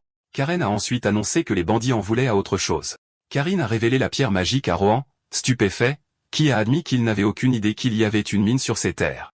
Avec toutes les cartes en main, Karine a annoncé qu'il avait lui aussi une proposition à faire. Karine a présenté sa proposition au baron Rohan que le château de Bloussy développe conjointement la mine de pierre magique avec la baronnie de Bello, à condition que le château fournisse le capital initial et les forces de sécurité. Rohan était intérieurement choqué, se demandant si ce garçon réalisait vraiment l'ampleur des mots qu'il prononçait, mais il s'est vite rendu compte que le fait d'avoir la puissante famille Liston comme partenaire dans son esprit baronial serait en soi un énorme gain.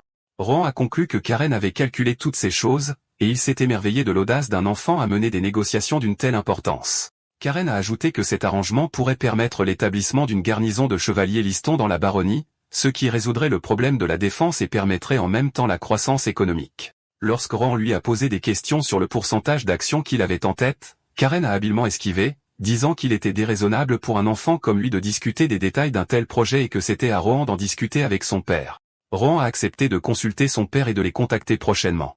Plus tard, Karen a demandé à Dame Sabina pourquoi elle s'attendait à ce que les choses se compliquent dans la cachette des bandits. Sabina a expliqué que la raison était le mage noir avec lequel elle avait traité, révélant qu'il n'était pas n'importe quel mage ordinaire, mais Théadé de la Hata, un criminel recherché au second degré dans l'Empire et un mage du 6e cercle. Sabina a réprimandé les garçons pour s'être préoccupés du petit poisson, les bandits, et avoir ignoré la cible la plus importante. Sabina a poursuivi sa leçon, expliquant que la vraie force ne grandit qu'en affrontant des adversaires forts, et que s'ils avaient vaincu le mage noir eux-mêmes, ils n'auraient pas perdu leur temps avec de la racaille. Pour cette raison, elle a considéré la mission comme un échec, un jugement que Karen a accepté respectueusement. Elle s'est ensuite tournée vers Léo, qui avait l'impression d'avoir été ignoré, et l'a loué de façon inattendue, disant que sa performance était bien meilleure que ce à quoi elle s'attendait, d'autant plus que c'était la première fois qu'il affrontait des morts vivants. Elle l'a encouragé à avoir plus confiance en lui. Au château de Bloussy, Elo est revenu de la capitale. Sa suite l'a salué et l'a informé du retour du chevalier de l'Ouest et que Karen, Léo et Sabina étaient sur le chemin du retour de leur mission. Soudain, un messager est arrivé avec un message urgent du palais impérial. Elo ouvrit la lettre et fut choqué par son contenu. Comme l'empereur n'avait rien mentionné de tel avant qu'il ne quitte la capitale, Sa Majesté l'empereur avait personnellement invité son petit-fils, Karen, dans la capitale. Dans le train du retour, Aura transporté son capitaine captif, Michael. Michael a essayé de persuader Aura de s'échapper ensemble, profitant de ce qu'il considérait comme un manque de sécurité. Mais Aura l'a frappé avec colère et a refusé, lui rappelant que c'était lui qui l'avait traité d'inutile et de jetable. À leur retour au château de Bloussy, ils ont été accueillis par des membres de leur famille. Bali a commenté sarcastiquement que l'environnement de Karen était toujours aussi chaotique qu'avant, ce à quoi Karen a répondu sèchement, le menaçant. Bali a chaleureusement accueilli son fils, tandis que Sabina s'est entretenue avec lui, concluant que son frère, Allo, l'avait probablement convoqué à cause des problèmes que Karen avait causés dans la baronnie de Bello. Pendant ce temps, Bali félicitait son neveu Léo pour sa grande réussite, notant que la nouvelle l'avait précédé. Léo s'est senti heureux, croyant que son père et son grand-père seraient fiers de lui. Puis Karen a annoncé qu'il était fatigué et qu'il allait se reposer. La conversation a pris une tournure sérieuse lorsque Sabina a demandé à Bali s'il savait quelque chose de la situation politique inhabituelle dans l'Empire. Bali a expliqué que les autres grandes puissances, à l'exception de leur famille, s'unissaient rapidement autour du duché de Salmon et du Diaz Marcaza.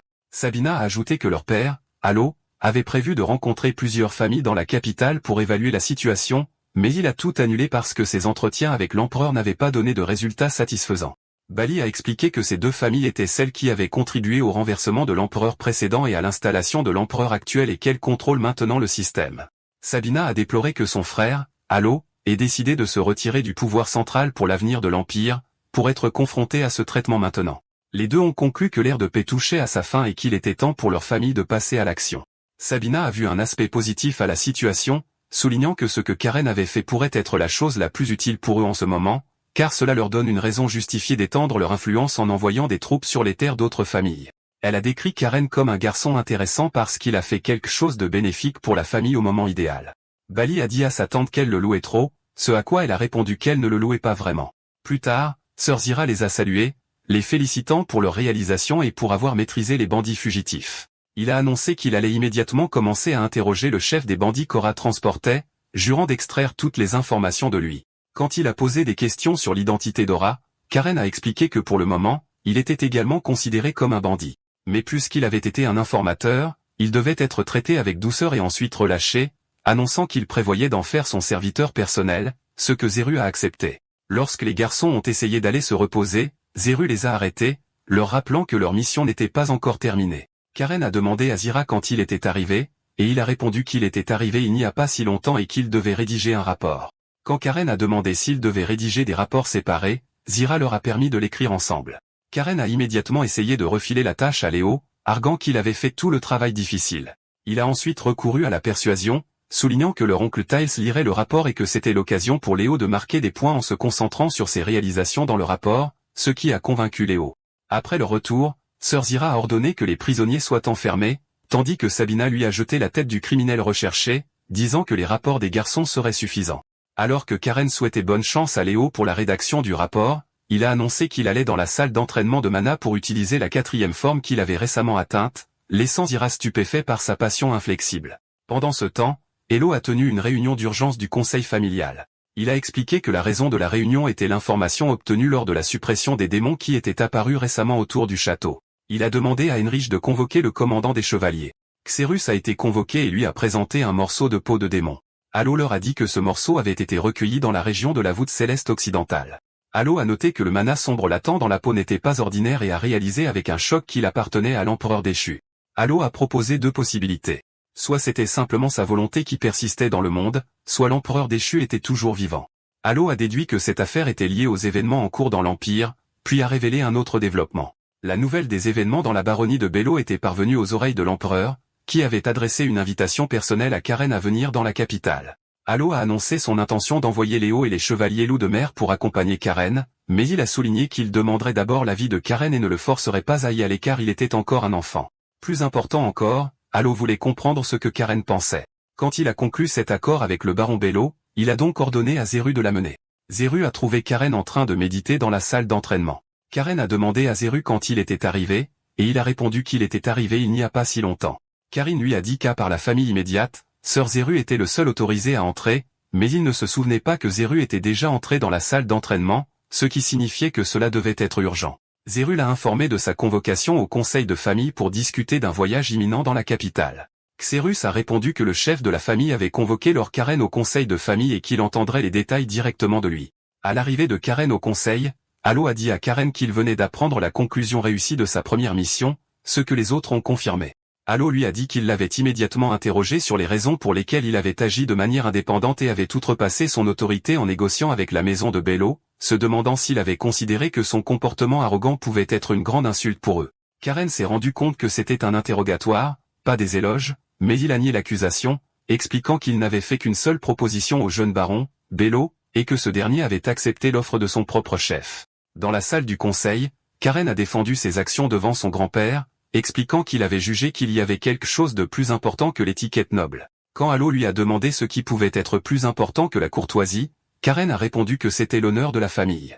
Cette réponse a profondément impressionné Allo, qui s'est dit que Karen aurait pu se vanter des gains de l'accord et s'en attribuer le mérite, mais au lieu de cela, il a fait passer l'intérêt de la famille en premier, décrivant cet acte comme une conduite splendide. Sur cette base, Allo a annoncé sa décision.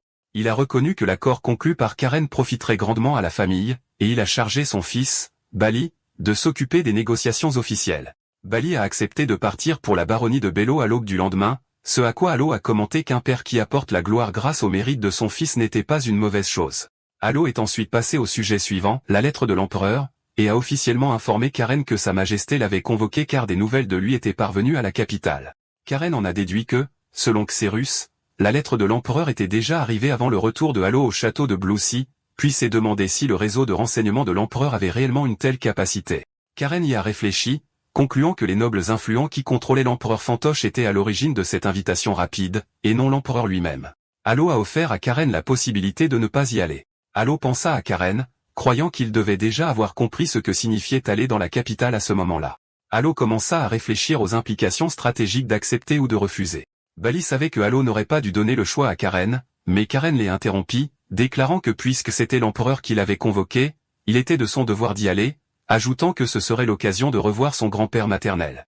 Lorsque Karine a demandé s'il y allait seul, Halo a confirmé que Léo l'accompagnerait en plus de l'escouade de Hans comme garde. Karine s'est interrogée sur la nécessité de gardes séparés avec la présence de son grand-père, alors Halo a crié en plaisantant que les gardes n'étaient pas là pour le protéger mais pour contrôler les problèmes qu'il pourrait causer. Et Halo a annoncé que l'heure du départ serait dans 3 jours. Dans une scène ultérieure, Bali a conclu ses négociations avec le baron Rohan. Il a été convenu de diviser les parts de la mine avec 80% pour la famille Liston et 20% pour la famille Bello. Mais Bali était perplexe face à une condition supplémentaire qu'il avait du mal à comprendre, allouant 5% de la part de Bello, un quart de leur part, directement à Karen et Léo, considérant ce montant comme excessif pour une simple commission. Il a demandé à Rohan, un éminent diplômé de l'Académie impériale, la raison de cette décision.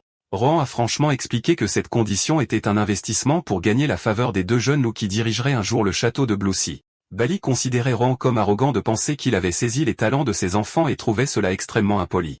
Bali et Rohan ont échangé quelques mots acerbes, Bali louant son audace. Finalement, les garçons ont été convoqués, ils ont accepté avec gratitude l'offre, et Rohan a exprimé l'honneur de sa famille dans ce partenariat. Alors qu'il partait, Léo avait une question pour Karen. Après avoir conclu l'accord avec la baronnie de Bello, Léo a demandé à Karen comment ils allaient diviser leur part de 5%. Karen a répondu froidement que, naturellement, il obtiendrait 9/10 tandis que Léo en obtiendrait 1/10. Léo a été choqué par cette proposition, mais Karen l'a confronté avec une menace, incitant Léo, terrifié, à accepter immédiatement. Bali et son aide observaient la scène, et l'aide a commenté que les 2 garçons qui se battaient farouchement dans leur enfance étaient maintenant devenus inséparables. En arrivant dans la capitale, Léo était excité et nerveux, admettant qu'il n'avait entendu que des rumeurs sur l'endroit et qu'il ne savait pas comment agir. Caron l'a rassuré, mais Léo a protesté qu'il était sur le point de rencontrer l'empereur, et son excitation était justifiée. Puis il a commencé à rêver d'aller à des soirées mondaines pour rencontrer les beautés de la capitale, Deka. Sabina, qui avait surpris leur conversation, s'est jointe à eux et a commenté que Deka était un endroit intéressant rempli de combattants forts et que ce serait une bonne expérience pour eux. Elle a ensuite demandé des verres à vin pour les féliciter pour leur première mission. Et avec du sarcasme de Karen, a souligné le manque de verre à vin dans la chambre d'un garçon de 13 ans, elle a versé le vin dans des gobelets d'eau. Sabina a demandé à Léo s'il avait déjà goûté du vin, et il a admis que Karen lui en avait déjà donné. Sabina a offert un verre à Léo, et il l'a accepté. Sabina a levé son verre, louant leur croissance remarquable, et Karen l'a remercié en tant que son professeur. Elle a ensuite annoncé que les 3 années qu'elle avait promises de les protéger étaient maintenant terminées, exprimant son regret de ne pas pouvoir voir les problèmes qu'ils allaient susciter dans la capitale. Léo était triste d'apprendre qu'elle retournerait bientôt à la mer du Nord et a demandé si cela signifiait qu'il ne la reverrait plus. Sabina s'est moquée de sa sensibilité, puis lui a conseillé de ne pas aller à des soirées avec Karen, expliquant que l'apparence, le talent et la langue mielleuse de Karen attireraient toute l'attention. Léo a paniqué et a demandé à Karen de ne pas faire obstacle à ses chances de mariage, ce qui a conduit Karen à le traiter d'idiot. Karen a ordonné à Léo d'arrêter de parler et de continuer à boire. Plus tard, au château de Blue Sea, Bali a informé Halo de la conclusion réussie des négociations avec Bello. Halo était étonné de leur accord pour céder une partie de leur part à Karen et Léo. Bali a expliqué que l'opinion du jeune baron avait une forte influence car il décrivait l'accord comme un investissement dans l'avenir. Halo a loué l'intelligence du jeune baron et a considéré qu'ils avaient gagné un allié fiable. Halo a confié toutes les affaires liées à la baronnie de Bello à Bali. Mais Bali sentait qu'il y avait une autre raison à sa convocation car son père était avare en éloges. Son intuition était juste, car Halo a révélé que la convocation de Karen par l'empereur était très inhabituelle, car il n'avait jamais convoqué aucun membre de la famille autre que Halo lui-même. Puis Halo a révélé une observation inquiétante. Lors de son entretien privé avec l'empereur, il a vu le regard de peur qu'il avait encore dans les yeux de Sa Majesté. Halo a poursuivi sa conversation avec Bali, expliquant que la peur de l'empereur à son égard lui faisait croire qu'il y avait une influence extérieure derrière l'invitation de Karen. Bali a convenu que l'affaire semblait motivée par des raisons politiques et s'est demandé pourquoi Halo n'avait pas refusé la requête de l'empereur dans cette situation politique complexe. Halo a expliqué qu'il n'avait pas refusé parce qu'il était curieux de connaître l'étendue du potentiel de Karine. Il a expliqué que Karen avait été choisi par l'épée des ancêtres fondateurs, la guillotine, ce qui signifiait qu'il était destiné à être au centre de la famille et qu'il ferait donc inévitablement face à d'innombrables défis et dangers de forces extérieures. Halo considérait cette invitation comme un test. Si Karen devait porter l'avenir de la famille sur ses épaules, il devait être capable de résister à de telles épreuves. Halo a ensuite demandé à son fils, Bali, s'il était inquiet. Bali était profondément ému mais s'est repris et a déclaré avec confiance qu'il croyait en son fils. Halo a été surpris par la réponse, puis a souri en considérant que c'était une réponse merveilleuse. Le lendemain, Sabina se préparait à retourner à la mer du Nord. Zéru lui a demandé si elle allait dire au revoir aux garçons, mais elle a dit que ce n'était pas nécessaire parce qu'elle avait aimé partager son vin volé avec eux la nuit précédente, et qu'il valait mieux partir tranquillement car les garçons étaient occupés à préparer leur voyage. Ils ont échangé des adieux, et Zira a promis de fournir plus de vin pour sa prochaine visite. Avant de partir, Sabina a échangé un regard silencieux avec Karen, qui la regardait depuis sa fenêtre. Puis elle est partie, lui disant au revoir jusqu'à leur prochaine rencontre. Karen pensait que la mer du Nord était comme une maison pour lui. Il pensait à trouver de la nourriture et du vin en attendant. Il ne pensait pas que Sabina partirait si vite. Dès que Sabina est partie, Karen a pensé que ses oncles allaient maintenant commencer à faire leurs mouvements. Comme si le destin répondait à ses pensées, son oncle Tyles est soudainement apparu derrière lui, le surprenant. À la gare, des serviteurs transportaient les bagages des jeunes hommes. Léo s'interrogeait sur la raison de tout ce remue-ménage, et Heinrich a expliqué que c'était normal parce qu'ils allaient rencontrer l'empereur en tant que représentant de leur famille. Karen a grommelé à propos de l'escouade de Hans avec eux, et Zéru a expliqué que leur but était de les protéger. Mais Hans a répondu grossièrement que le but était de s'assurer qu'ils ne causent pas de problème. Avant de partir, Tyles a rendu visite à Karen dans sa chambre après qu'ils se soient salués. Tyles a confirmé qu'il avait entendu parler de son voyage dans la capitale, puis lui a dit qu'il avait une requête à lui faire.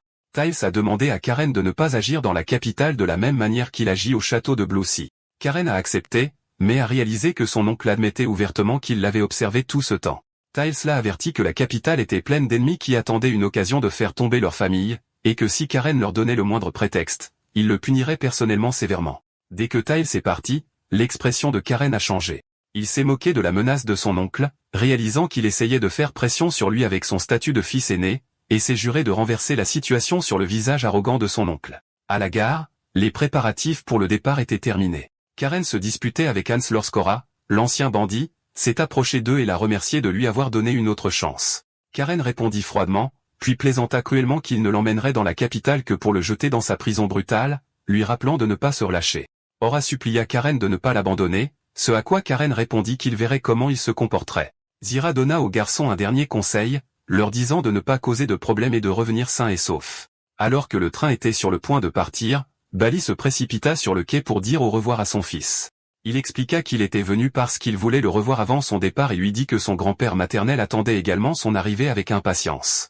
Bali serra son fils dans ses bras, lui demandant de revenir sain et sauf et d'essayer de réduire les problèmes au minimum, ce qui fit rire Karen. Après le départ du train, alors que Tyles était dans son bureau, il reçut des informations selon lesquelles la femme de son deuxième fils, Raphaël, tramait quelque chose dans la capitale, mais il décida de ne prendre aucune mesure pour le moment. Dans le train, Karen demanda à Hans combien de temps durerait le voyage, et il répondit qu'il fallait environ 6 heures à travers le territoire autonome de Théba. Ils parlèrent de Théba, la ville inhabituelle où les roturiers élisent directement leur maire et où le commerce et l'industrie sont plus florissants que l'agriculture, faisant de l'argent la base du statut social. Hans expliqua que leur influence au sein de l'Empire vient de leur vaste capitale, mais qu'ils sont étroitement surveillés par d'autres seigneurs provinciaux. Karen expliqua qu'il avait réalisé que certains citoyens de la province fuyaient parfois la tyrannie des seigneurs corrompus vers les régions autonomes. Hans ajouta que la région était amicale avec le château de Bluesea et confiait souvent à leurs chevaliers des tâches importantes.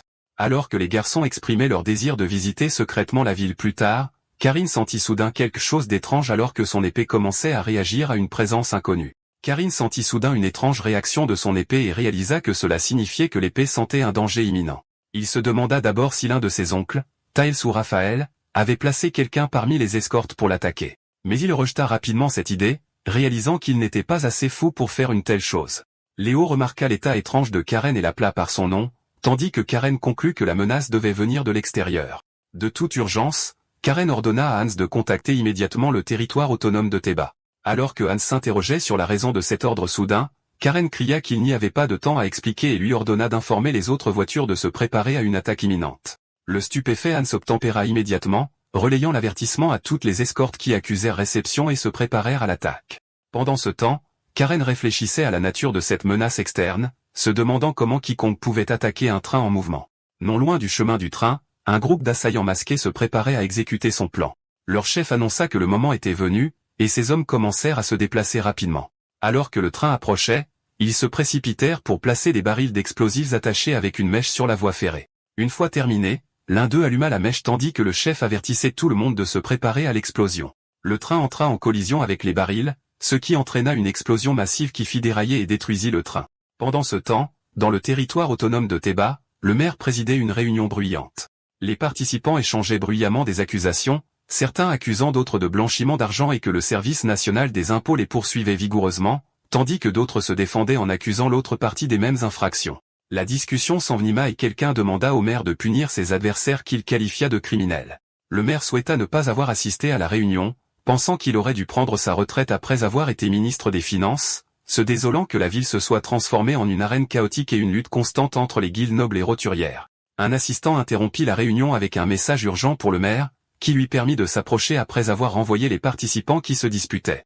L'un des participants restants demanda si la nouvelle concernait l'enquête fiscale, mais le maire répondit calmement, allumant une cigarette, que cette petite enquête n'avait plus d'importance du tout.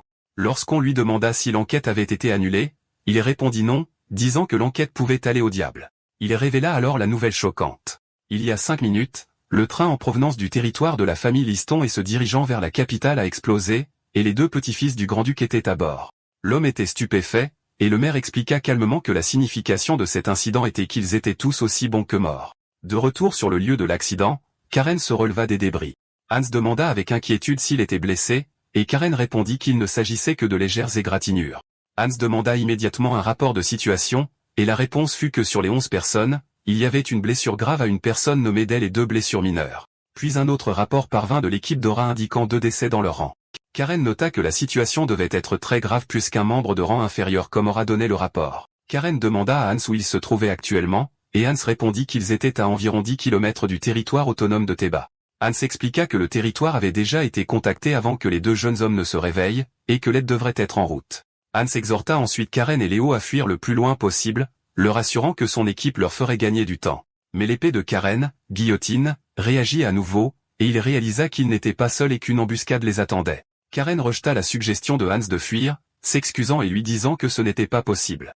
Quand Hans demanda pourquoi, Karen expliqua que ses attaquants avaient détruit la précieuse voie ferrée de l'empereur, ce qui n'était rien de moins qu'un acte de rébellion. Il se demanda jusqu'où il pourrait fuir des personnes avec une telle audace. Il se tourna ensuite vers Léo et lui demanda s'il pouvait encore se battre, ce à quoi Léo acquiesça avec enthousiasme.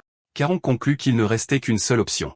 Alors que l'un des attaquants masqués titubait à cause d'un coup de poing surprise, Karen apparut derrière lui avec un sourire confiant. Karen déclara qu'ils devaient tous être tués et commença l'attaque. Le chef des attaquants nota que le nombre de défenseurs était plus élevé qu'il ne s'y attendait, alors Hans ordonna à la 2e équipe de descendre des voitures et de former une ligne défensive pour protéger les jeunes maîtres. Hans informa Karen que chaque attaquant ennemi était au moins de niveau 3 étoiles, tandis que Karen nota que leur chef se tenant à l'avant dégageait l'aura d'un combattant 6 étoiles. Le chef l'appela par son nom, Karen Listin, et lui ordonna de déposer son arme et de se rendre. Karen remarqua que la voix du chef était modifiée par magie, puis le chef proposa de laisser les chevaliers et les serviteurs vivre en paix s'ils coopéraient tranquillement. De cette offre, Karen déduisit et dit à Hans que le but de l'attaquant était de le capturer vivant. Il lui demanda s'il réalisait ce que cela signifiait. Hans comprit ce que Karen insinuait et le supplia de ne pas le faire. Mais Karen cria, se demandant pourquoi il l'arrêtait, et déclara que puisqu'il ne pouvait pas le tuer, cela signifiait que c'était lui qui pouvait les tuer. Léo soupira devant l'imprudence de son cousin, tandis que Hans ordonna à toutes les équipes de s'engager à protéger les 2 jeunes maîtres. Une bataille féroce éclata avec les chevaliers de Listan formant un cercle défensif autour des 2 jeunes hommes alors qu'ils combattaient les attaquants avec acharnement. L'affrontement entre les chevaliers et les hommes masqués s'intensifia, et la bataille entre eux s'intensifia. Karen attaquait les hommes masqués. Se déplaçant entre eux un par un, Karen se moqua de l'hésitation des attaquants à s'approcher de lui et proposa d'aller lui-même vers eux. Sur ce, le chef ordonna à ses hommes de reculer, déclarant qu'il s'occuperait lui-même de Karen. Karen commenta que le patron avait finalement décidé de se montrer, mais Hans se plaça devant lui, lui disant de reculer car cet adversaire était trop dangereux. Le chef se moqua de Hans, le qualifiant de chevalier des mers, se précipitant vers sa mort. Hans rétorqua avec défi qu'il verrait qui mourrait et chargea sur lui, poussant un cri de guerre. L'affrontement entre Hans et le chef des assaillants masqués commença. Le chef lança une attaque féroce, mais Hans réussit à la bloquer avec difficulté, surpris de sa capacité à dévier un coup aussi puissant. À travers les mouvements de combat du chef, Hans réalisa son identité, se demandant s'il était le chevalier 6 étoiles du sultanat de Bavar, Sion Hakimi. Hans était confus de savoir pourquoi un chevalier du sultanat de Bavar se trouvait sur le territoire de l'Empire, surtout avec un pacte de non-agression entre les deux pays. Il se demanda également pourquoi il visait spécifiquement la famille Listan car il n'y avait pas d'animosité significative entre le duché et le sultanat. Malgré sa confusion, Hans décida qu'il découvrirait lui-même la vérité, se sentant confiant car le cours de la bataille tournait en leur faveur car les deux jeunes maîtres se battaient également bien. Mais dans un moment de distraction, Hakimi saisit l'occasion et porta un coup puissant à Hans. Hakimi se moqua de Hans pour avoir laissé sa concentration faiblir, soulignant que sa formation de chevalier s'était déjà effondrée. Hans rétorqua avec colère alors qu'il rassemblait ses forces, mais Hakimi le frappa à nouveau et lui dit que la résistance était futile et lui offrit de se rendre. Hakimi regarda autour de lui et vit que ses chevaliers avaient déjà été vaincus et que sa formation s'était effondrée. Hans offrit à Hakimi et à ses hommes une chance de se rendre, leur assurant qu'il garantirait leur vie et leur demandant quel était l'intérêt de mourir en terre étrangère. Hakimi a refusé, déclarant qu'il se contenterait d'exécuter sa mission. Soudain, il a libéré sa puissance violemment, provoquant le recul du mana dans son corps. Hans réalisa qu'Hakimi ne craignait pas la mort et que cette action imprudente mettrait en danger les deux jeunes maîtres. Hans sentit qu'il n'avait d'autre choix que d'égaler l'imprudence de son adversaire et de libérer toute sa puissance pour l'affronter. À ce moment crucial, la voix de Karen se fit entendre, exprimant sa déception envers Hans. Karen apparut soudainement, rappelant à Hans que sa mission principale était de l'empêcher de causer des problèmes. Il demanda ensuite sarcastiquement s'il était sur le point d'abandonner déjà. Hakimi se tourna vers Karen, qui confirma fièrement son identité, déclarant qu'il était Karen Listin. Dans un mouvement rapide, Karen se jeta sur Hakimi et le vainquit d'un seul coup fatal. Alors qu'Hakimi rendait son dernier souffle, il traita Karen de monstre. Karen le remercia froidement pour le compliment, mais il remarqua soudain que son épée, guillotine, vibrait à nouveau. Karen réalisa que cela signifiait que le danger n'était pas encore écarté et accusa Hakimi mourant d'avoir une dernière ruse. Hakimi répondit qu'il n'avait aucun regret envers Karen et lui offrit des excuses énigmatiques alors qu'une énergie explosive commençait à envelopper son corps. Karen fut choqué, et à ce moment-là, Hans cria en ordonnant à tous les chevaliers de protéger leur léo qui se tenait stupéfait au milieu de la bataille. Sans hésitation, Hans se jeta devant Karen pour le protéger de l'explosion imminente. Karen cria en demandant ce qui se passait, et Hans lui dit qu'Hakimi avait utilisé un sort d'autodestruction. Alors que l'explosion commençait, Hans s'excusa auprès de Karen, considérant que ce qui s'était passé était dû à sa propre incompétence. Dans ces derniers instants, Hans mourant supplia Karen de sauver sa propre vie. Une explosion massive s'ensuivit, dévastant la zone environnante. Au milieu du chaos, Karen entendit une voix mystérieuse réprimander l'humain insensé qui avait osé la réveiller. La voix annonça que puisqu'elle avait goûté le sang des chevaliers pour la première fois depuis un certain temps, elle ferait sa part, conseillant à Karen de fermer les yeux hermétiquement pour que ses globes oculaires n'explosent pas. Après que la fumée se soit dissipée, Karen trouva Hans inconscient sur le sol et essaya de le réveiller. Hans se réveilla en colère, reprochant à Karen son indifférence après qu'il se soit sacrifié pour le protéger. Karen rétorqua froidement, demandant qui lui avait demandé d'être sauvé de cette manière. Une autre voix venant de l'épée de Karen les interrompit, se moquant d'eux et disant que sans elle, Karen n'aurait pas survécu et qu'il aurait dû la remercier. Karen fut choqué lorsqu'il réalisa que son épée parlait. Il regarda autour de lui l'immense destruction causée par l'explosion et se demanda ce qui s'était passé. Demanda à l'épée si c'était une épée d'Ego, un type d'épée faite à partir des âmes de forgerons fous. L'épée fut exaspérée par la comparaison et menaça de couper le cou de Kern s'il le répétait. Kern se demanda pourquoi elle l'avait sauvé si elle avait l'intention de le tuer pour quelque chose d'aussi trivial.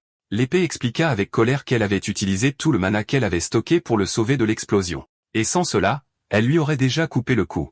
L'épée se plaignit ensuite d'épuisement et se demanda s'il existait un autre moyen d'absorber le mana que de combattre des ennemis, suggérant qu'elle pouvait aussi absorber le mana du sang de Karine. Karine conclut que puisque l'épée convoitait le sang de son maître, elle devait être une épée démoniaque. À ce moment, un groupe de chevaliers arriva. Leur commandant se présenta comme Alais, commandant des forces d'autodéfense de Taeb. Hans s'avança et se présenta à Alais. Pendant qu'il parlait, Karen rengaina son épée. L'épée se plaignit de ne pas pouvoir parler à l'intérieur, ce à quoi Karen répondit que c'était merveilleux et lui dit de dormir tranquillement. Alais reconnut Karen comme le petit-fils du grand Ducalo et exprima l'entière responsabilité de sa région pour cet incident malheureux. Il expliqua qu'il était venu sur ordre du maire pour escorter les membres de la famille ducale en lieu sûr. Karen accepta et lui demanda de s'occuper des nombreux blessés. Pendant le trajet en calèche, Hans demanda à Karen s'il était sûr de ne pas vouloir retourner au château de Bloussy, soulignant que le danger n'était peut-être pas écarté et que les enquêtes sur place prendraient du temps. Karen rassura Hans et lui dit qu'il avait déjà contacté Sir Zira, et qu'il n'y avait pas lieu de s'inquiéter excessivement. Il changea ensuite de sujet, demandant à Hans s'il connaissait l'identité de l'homme qui s'était fait exploser. Hans répondit que l'homme était Swin Hakimi, un chevalier 6 étoiles du sultanat de Bavar. Caron commença à réfléchir à la gravité de la situation, se demandant si le pacte de non-agression que son grand-père avait personnellement signé avec le sultanat était maintenant en péril. Léo admit que les relations entre l'Empire et le sultanat s'étaient détériorées, mais elles n'avaient pas atteint un point justifiant une telle attaque. Karen conclut que l'action d'Hakimi à elle seule était une justification suffisante pour déclarer la guerre. Dans la calèche, Karen remarqua que Léo fixait ses mains tachées de sang dans un état de choc. Léo admit qu'il n'avait pas entendu ce que Karen avait dit plus tôt, se demandant confusément pourquoi ses mains tremblaient. Karen expliqua que sa réaction était normale car c'était la première fois qu'il tuait quelqu'un, et qu'il est difficile de s'habituer à prendre des vies. Mais il dit à Léo qu'il devait surmonter ce sentiment car c'est la nature de la vie.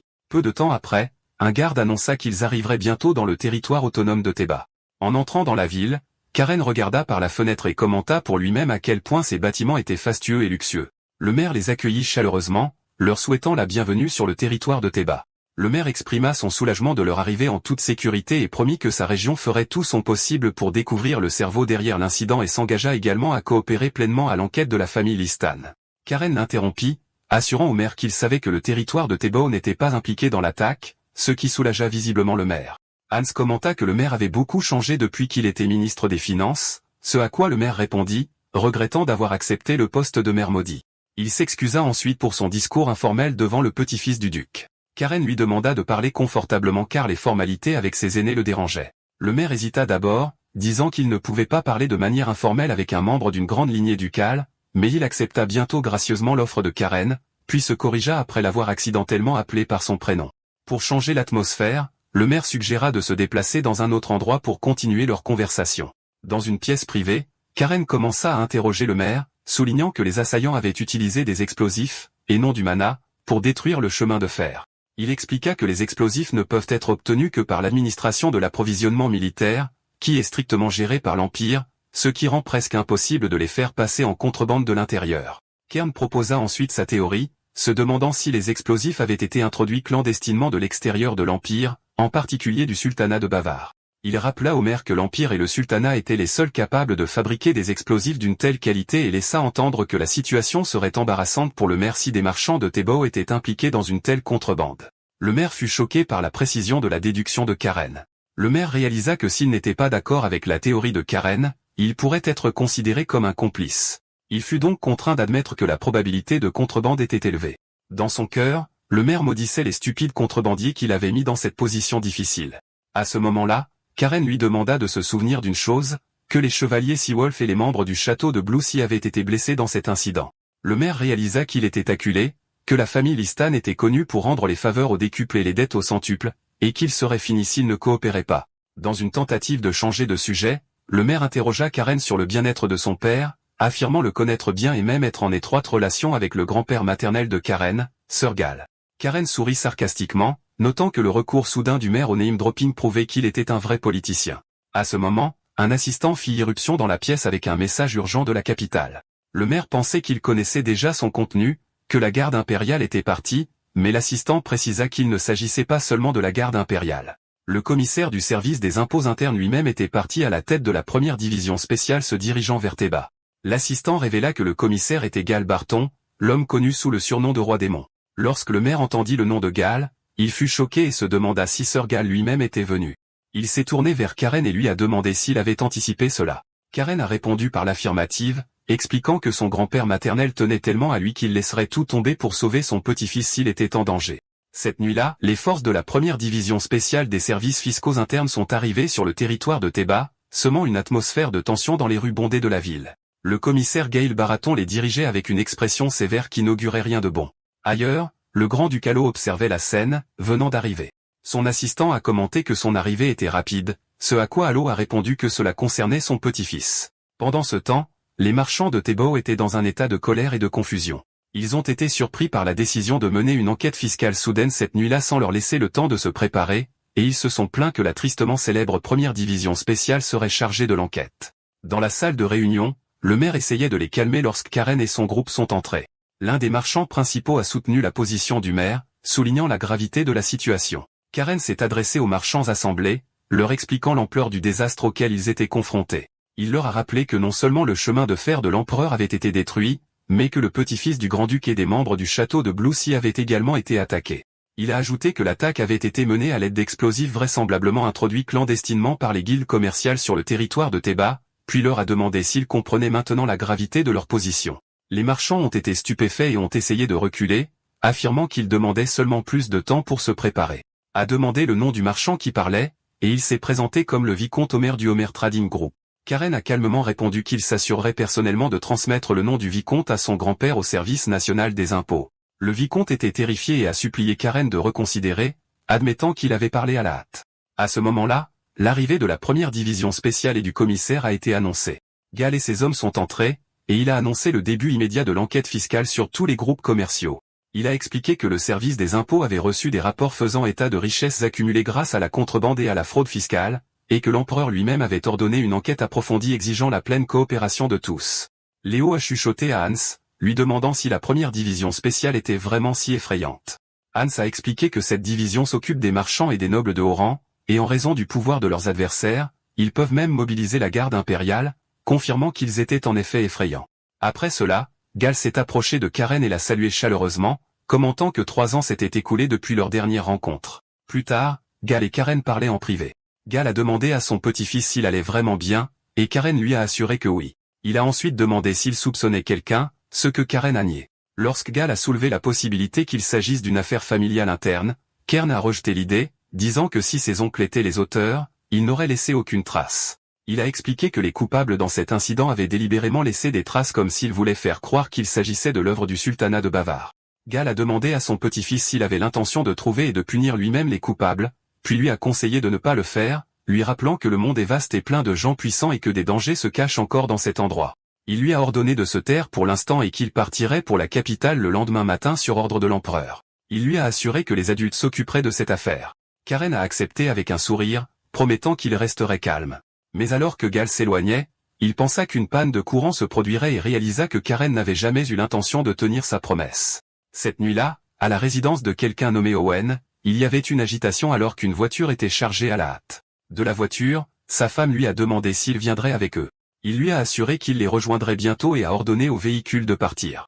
Alors que la voiture s'éloignait avec sa famille l'appelant, Owen les regarda partir, pensant qu'il avait d'abord renvoyé sa famille et maudissant la situation dans laquelle il se trouvait. Ailleurs dans la ville, le grand-duc Allo regardait depuis un toit. L'un de ses hommes l'a informé que leur cible avait commencé à bouger, alors Allo a ordonné que le nettoyage se fasse rapidement et sans aucune erreur. Pendant ce temps, Karen était dans sa chambre, aiguisant son épée au milieu de la nuit.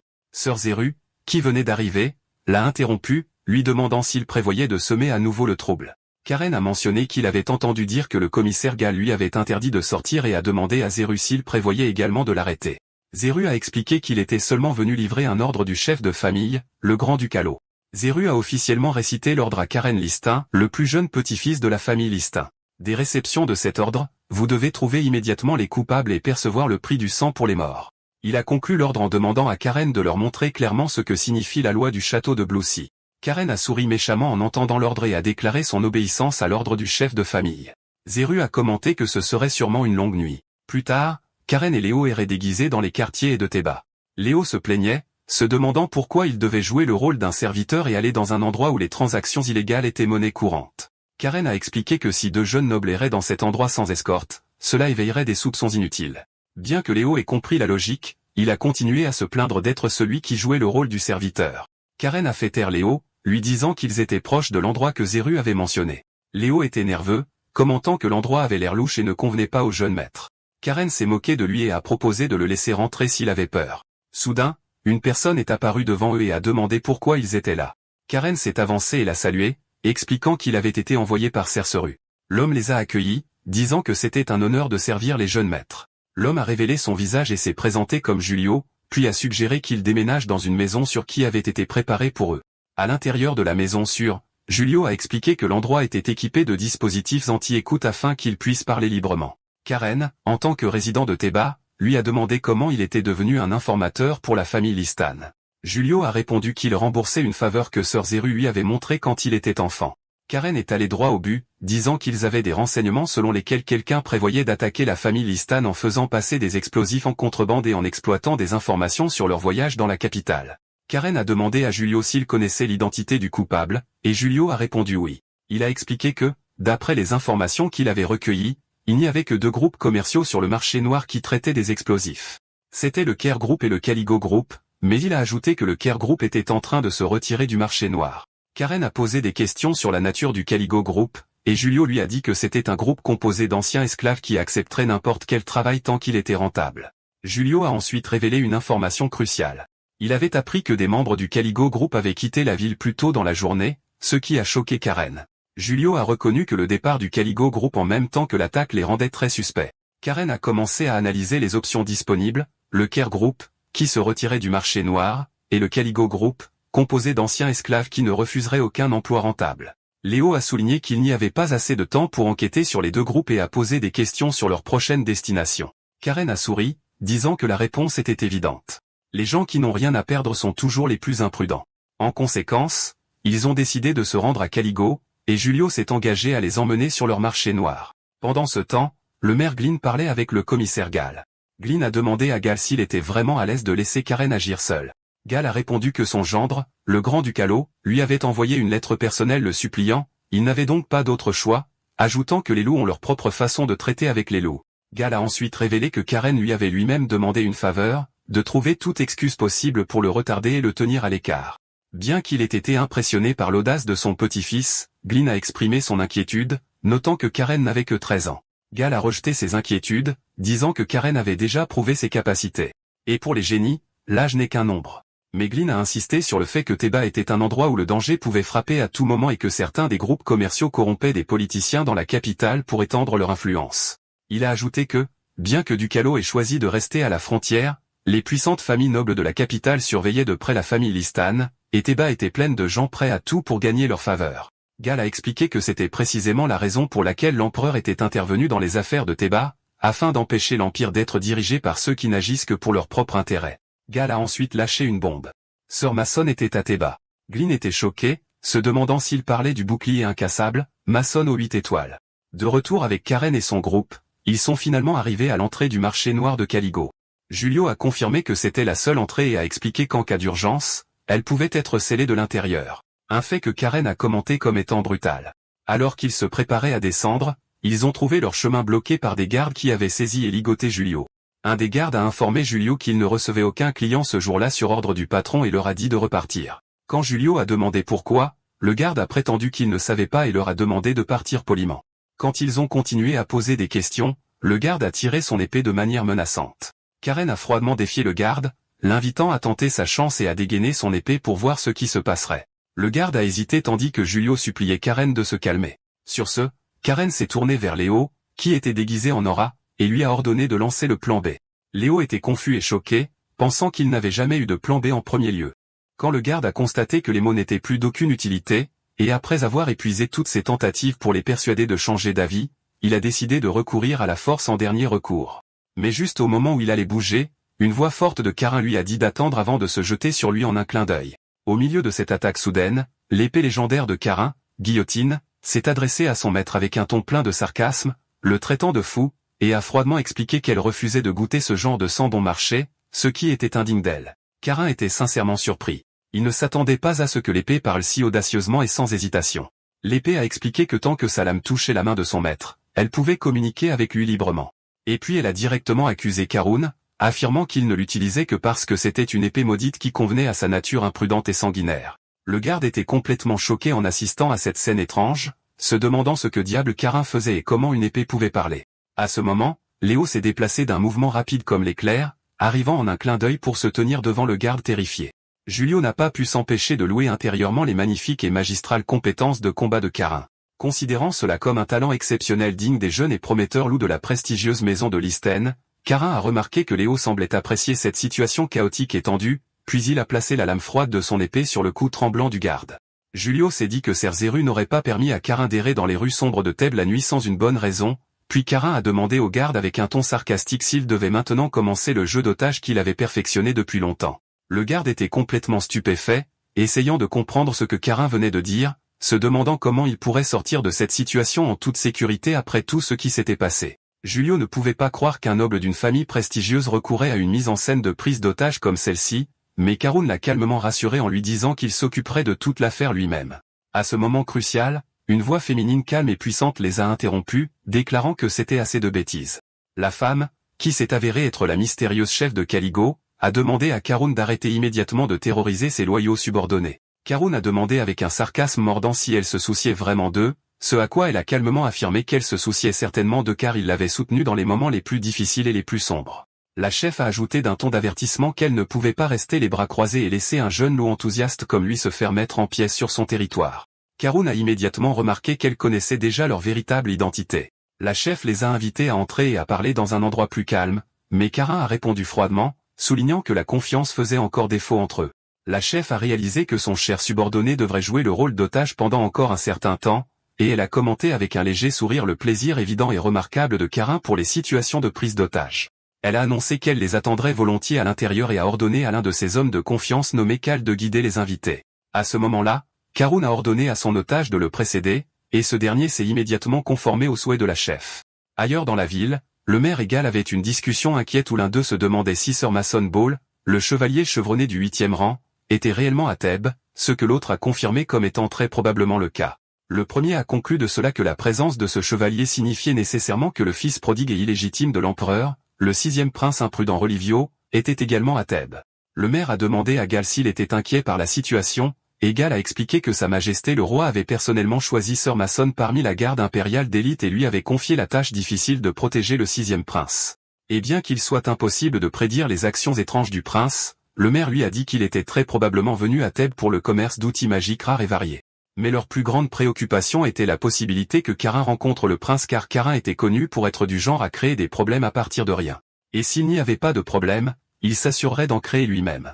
De retour à Karin et son groupe, ils sont entrés dans le quartier général secret de Caligo où Karin a ordonné à ses hommes de recevoir leur nouvel invité, l'otage. À l'intérieur, ils ont trouvé un homme mystérieux portant un masque doré qui dissimulait ses traits. L'homme masqué a appelé Karin par son nom sans hésitation. Karin était surpris, se demandant comment cet homme étrange pouvait le connaître. Mais plus important encore, il a réalisé à ce moment précis que quelque chose de mémorable et de dangereux allait se produire.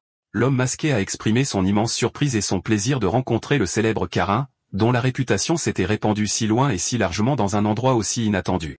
Karin a immédiatement senti que l'immense énergie magique émanant de l'homme derrière le masque était terrifiante, similaire en force à celle d'un chevalier du 8e rang comme Sabina Uzera. Léo a chuchoté à Karin, confirmant ses soupçons que cette personne n'était pas seulement un talent ordinaire, mais une force avec laquelle il fallait compter, ce que Karin a pleinement confirmé. Karin a confronté directement l'homme masqué, soulignant qu'il n'était clairement pas le chef de Caligo, ce à quoi l'homme a calmement répondu qu'il était seulement venu voir sa sœur, ce qui a amené Karin à conclure qu'il devait être son jeune frère. L'homme a précisé qu'ils n'étaient que de faux frères et sœurs sans lien de sang, puis s'est présenté, laissant Karin confus alors qu'il essayait de comprendre ce nouveau puzzle. En un éclair que personne n'attendait, Karin a utilisé l'une de ses techniques rapides et distinctives pour prendre l'homme masqué comme nouvel otage. Mais au lieu d'avoir peur, l'homme a éclaté d'un rire hystérique. Il a appelé son compagnon chevalier Mason pour voir ce qui s'était passé, se demandant sarcastiquement comment lui-même était devenu un otage dans cette situation excitante. Il a trouvé la situation plus excitante et amusante qu'il ne l'avait imaginé, se confirmant que venir à Thèbes avait été absolument le bon choix. Karun a observé de près les traits de son otage avec ses yeux dorés brillants et ses cheveux noirs foncés, reconstituant toutes les preuves disponibles, la présence d'un puissant chevalier du 8e rang nommé Mason. Karin a réalisé la vérité choquante. Il tenait le 6e prince lui-même.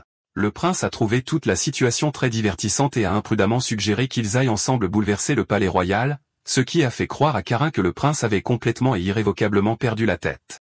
À ce moment, la chef de Caligo, qui s'est avérée être une elfe puissante, est revenue, portant calmement un plateau à thé. Elle a demandé joyeusement s'ils avaient échangé des otages en sa courte absence et a demandé une explication à cette étrange situation. Karin a expliqué qu'il avait remplacé l'ancien otage par un otage plus précieux et important, ce à quoi le prince a commenté nonchalamment que l'otage d'origine, Léon, n'était probablement pas si précieux de toute façon.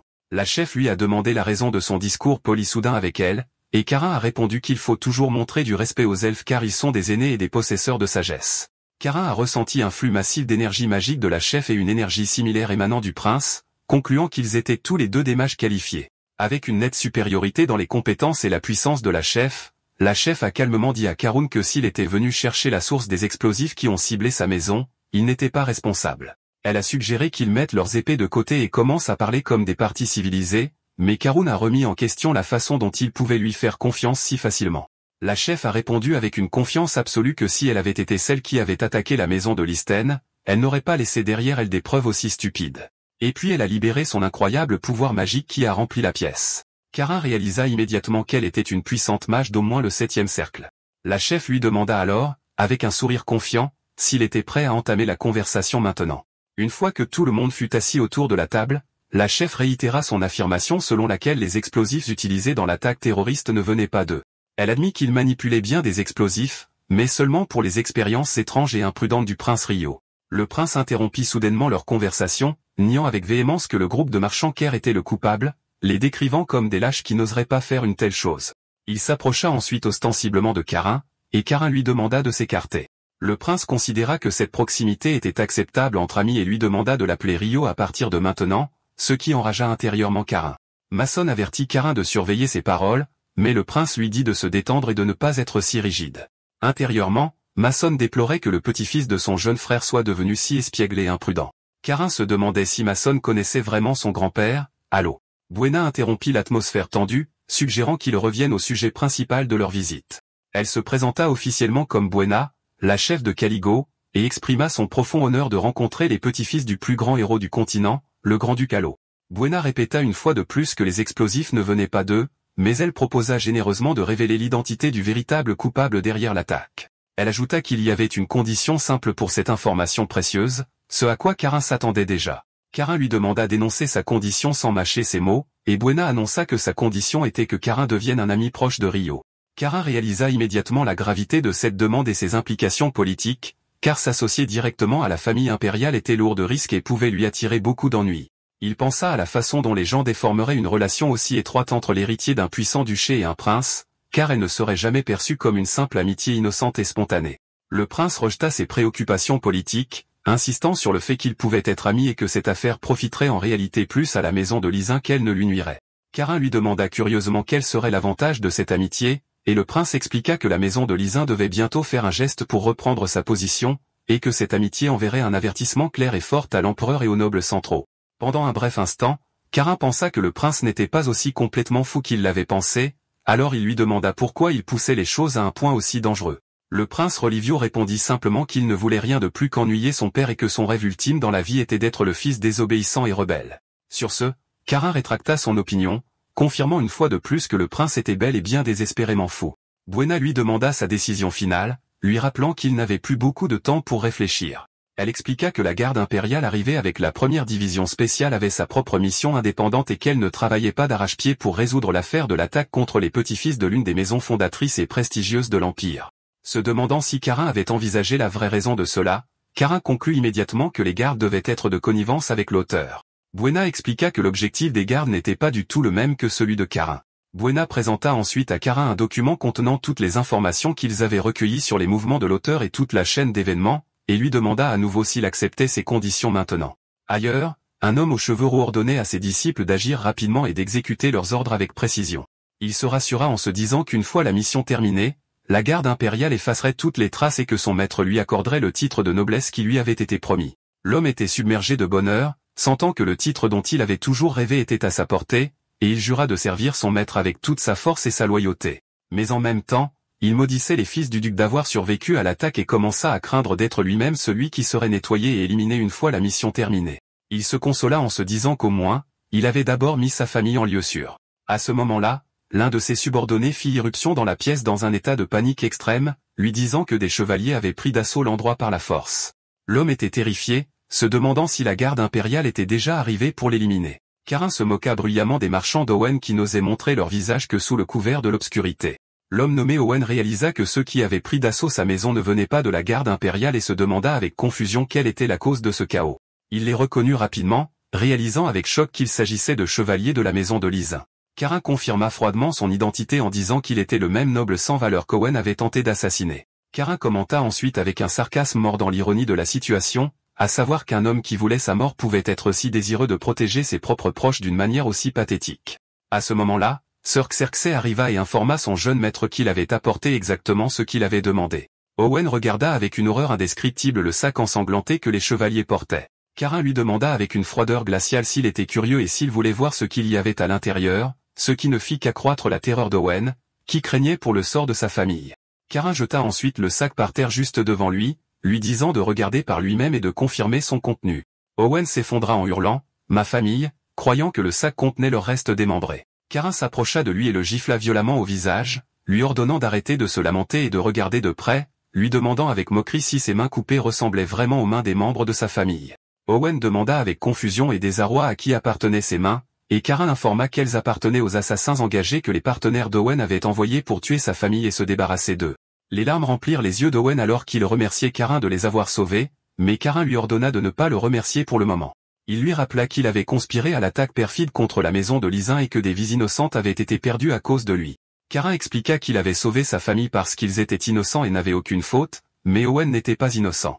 Karin déclara d'une voix décisive qu'Owen pourrirait dans les sombres cachots du château de la mer Bleue et subirait des tortures continues et simples pour le reste de ses jours.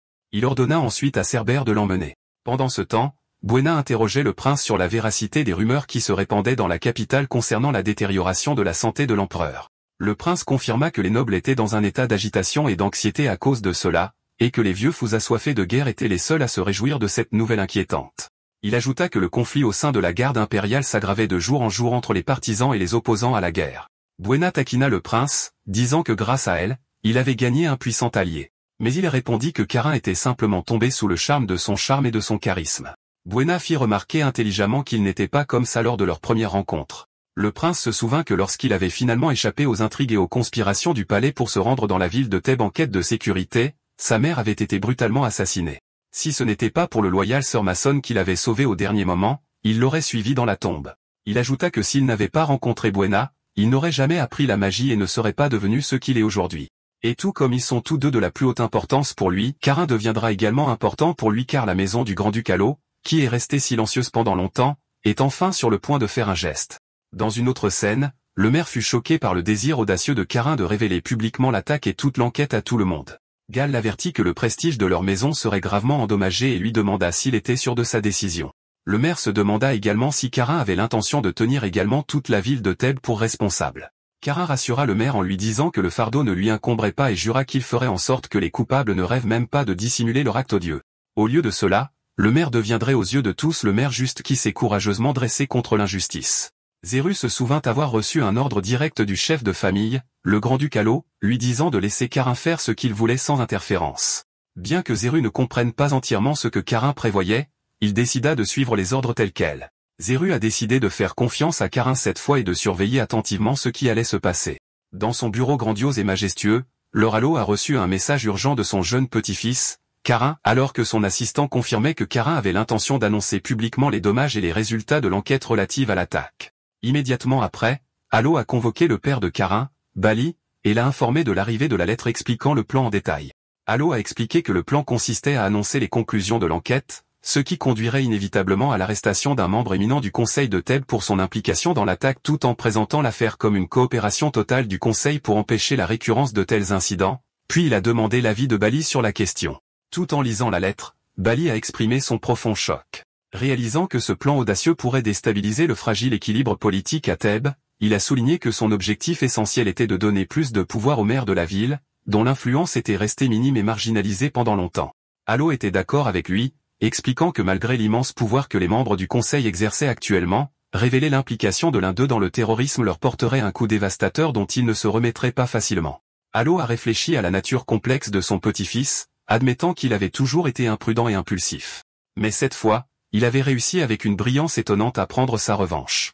Il a ajouté que leur famille avait maintenant acquis une plus grande influence et un contrôle plus large sur Thèbes grâce à cette astucieuse manœuvre. Cependant, Bali a exprimé son inquiétude paternelle. Tout en appréciant la grande confiance de Allo dans les capacités de Karin, il lui a rappelé que son fils n'avait que 13 ans, se demandant si c'était un fardeau trop lourd pour lui à un si jeune âge. Allo a vivement rappelé à Bali que c'était lui qui lui avait dit une fois qu'il faisait aveuglément confiance à son fils, et il a déclaré avec fermeté et force qu'un loup doit suivre le chemin des loups, aussi accidenté et dangereux soit-il. Allo a reconnu qu'il était naturel pour un père de s'inquiéter de son enfant faisant ses premiers pas dans un monde cruel et impitoyable, mais il l'a exhorté à croire en lui jusqu'à la fin comme il l'avait promis auparavant. Sur ce, Bali a réaffirmé qu'il ferait confiance à son fils jusqu'à la fin, quelles que soient les conséquences. Allo a conclu que grâce à Karin, Cet incident servirait d'avertissement clair et puissant à tous les individus corrompus de la capitale ainsi qu'aux parasites accrochés au pouvoir dans la garde impériale. Il a dit avec colère que si une certaine personne était ici, il les aurait tous décapités sans hésitation. Après cela, Halo a ordonné à Bali de se préparer à la tempête à venir, annonçant que le moment était venu pour Lystène de bouger à nouveau, ce à quoi son fidèle assistant a répondu qu'il ferait immédiatement tous les préparatifs nécessaires. La scène s'est déplacée vers la ville de Thèbes où le maire Green s'adressait avec enthousiasme aux citoyens rassemblés sur la place d'un bâtiment majeur. Il a exprimé sa profonde honte face à la tentative de l'un des membres du conseil, dans sa quête désespérée et avide de pouvoir, de tuer l'héritier du Grand Ducalo, le plus grand héros du continent. La colère de la foule a éclaté, et ils ont scandé le nom de Green exigeant qu'il traite fermement avec leur conseil corrompu. Green a levé le poing en l'air et a promis devant tout le monde qu'il rendrait la ville à ses citoyens et qu'il ferait tout son possible pour y parvenir. Sur un balcon voisin, Carin, Léo et son grand-père, du côté de sa mère, Gale, regardaient la scène avec intérêt. Léo a commenté que le maire semblait être dans son élément, suscitant les émotions des masses avec lesquelles Gale était d'accord, ajoutant que Green était un politicien habile et chevronné. Léo a alors demandé à Gale si tous les politiciens de la capitale étaient comme lui. Gale a répondu qu'un bon politicien ne manque jamais les opportunités qui se présentent à lui, mais il a précisé que Green n'avait pas atteint sa haute position par hasard. Mais parce qu'il possédait la capacité et la compétence qui soutenaient sa grande ambition, Léo a exprimé son admiration, admettant que le maire était plus rusé et astucieux qu'il n'y paraissait. Gale a contemplé toute la situation, exprimant sa surprise qu'un plan aussi bien pensé conçu par un garçon de 13 ans ait reçu l'approbation de Halo, le chef strict de la famille Lysen. Il a conclu que le grand-duc devait tenir les capacités de Carin en haute et exceptionnelle estime et s'est demandé si cela signifiait que Carin pourrait être inclus dans la lignée de succession malgré tout. Mais Gale a conclu ses pensées en se demandant si c'était vraiment bon pour l'avenir de la famille à long terme. Sur ce, Carin s'est tourné vers son grand-père et lui a doucement demandé s'il allait bien. Carin a exprimé son inquiétude d'avoir entraîné son grand-père dans une affaire complexe directement liée aux intérêts de la famille Lysen. Carin a expliqué qu'il savait par sa mère que Gale détestait profondément mélanger son devoir public avec ses intérêts personnels, et il craignait de l'avoir forcé à briser ses principes fermes. En entendant cela, Gale a appelé Carin et lui a sagement dit qu'il y a des moments dans la vie où il faut briser ses principes pour le bien de ce qui est juste. Gale a expliqué à son petit-fils que dans ce cas particulier, il n'avait brisé aucun de ses principes parce que l'empereur lui-même avait l'intention de freiner l'influence croissante de Thèbes.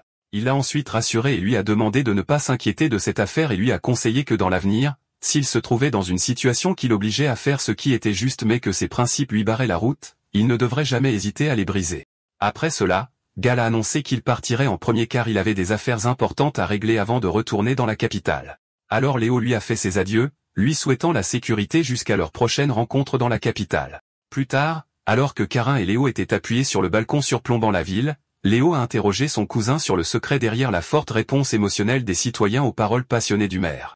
Carin a simplement répondu que la raison était que le maire avait annoncé son intention de démolir les anciens pouvoirs établis dans la ville. Il a expliqué qu'avec l'effondrement de l'ancienne garde, de nouvelles opportunités deviendraient disponibles pour les nouveaux venus ambitieux, ce qui, bien sûr, les plaisait. Malgré cela, Léo a admis qu'il ne comprenait toujours pas tout à fait les complexités de la politique, ce à quoi Carin a commenté sarcastiquement que la raison en était que Léo avait grandi gâté dans un environnement abrité et protégé comme une serre. Léo a protesté, soulignant que la famille de Carin était la plus riche de leur maison, ce à quoi Carin ne pouvait qu'offrir sarcastiquement de régler la question avec un duel commémoratif, ce que Léo a immédiatement refusé. Plus tard dans la nuit, le maire Green célébrait sa victoire avec Carin et Léo. Carin a loué son merveilleux discours qui avait ramené la vie et l'espoir dans la ville de Thèbes, mais le maire a rapidement crédité Carin pour lui avoir donné le prétexte et l'opportunité d'agir.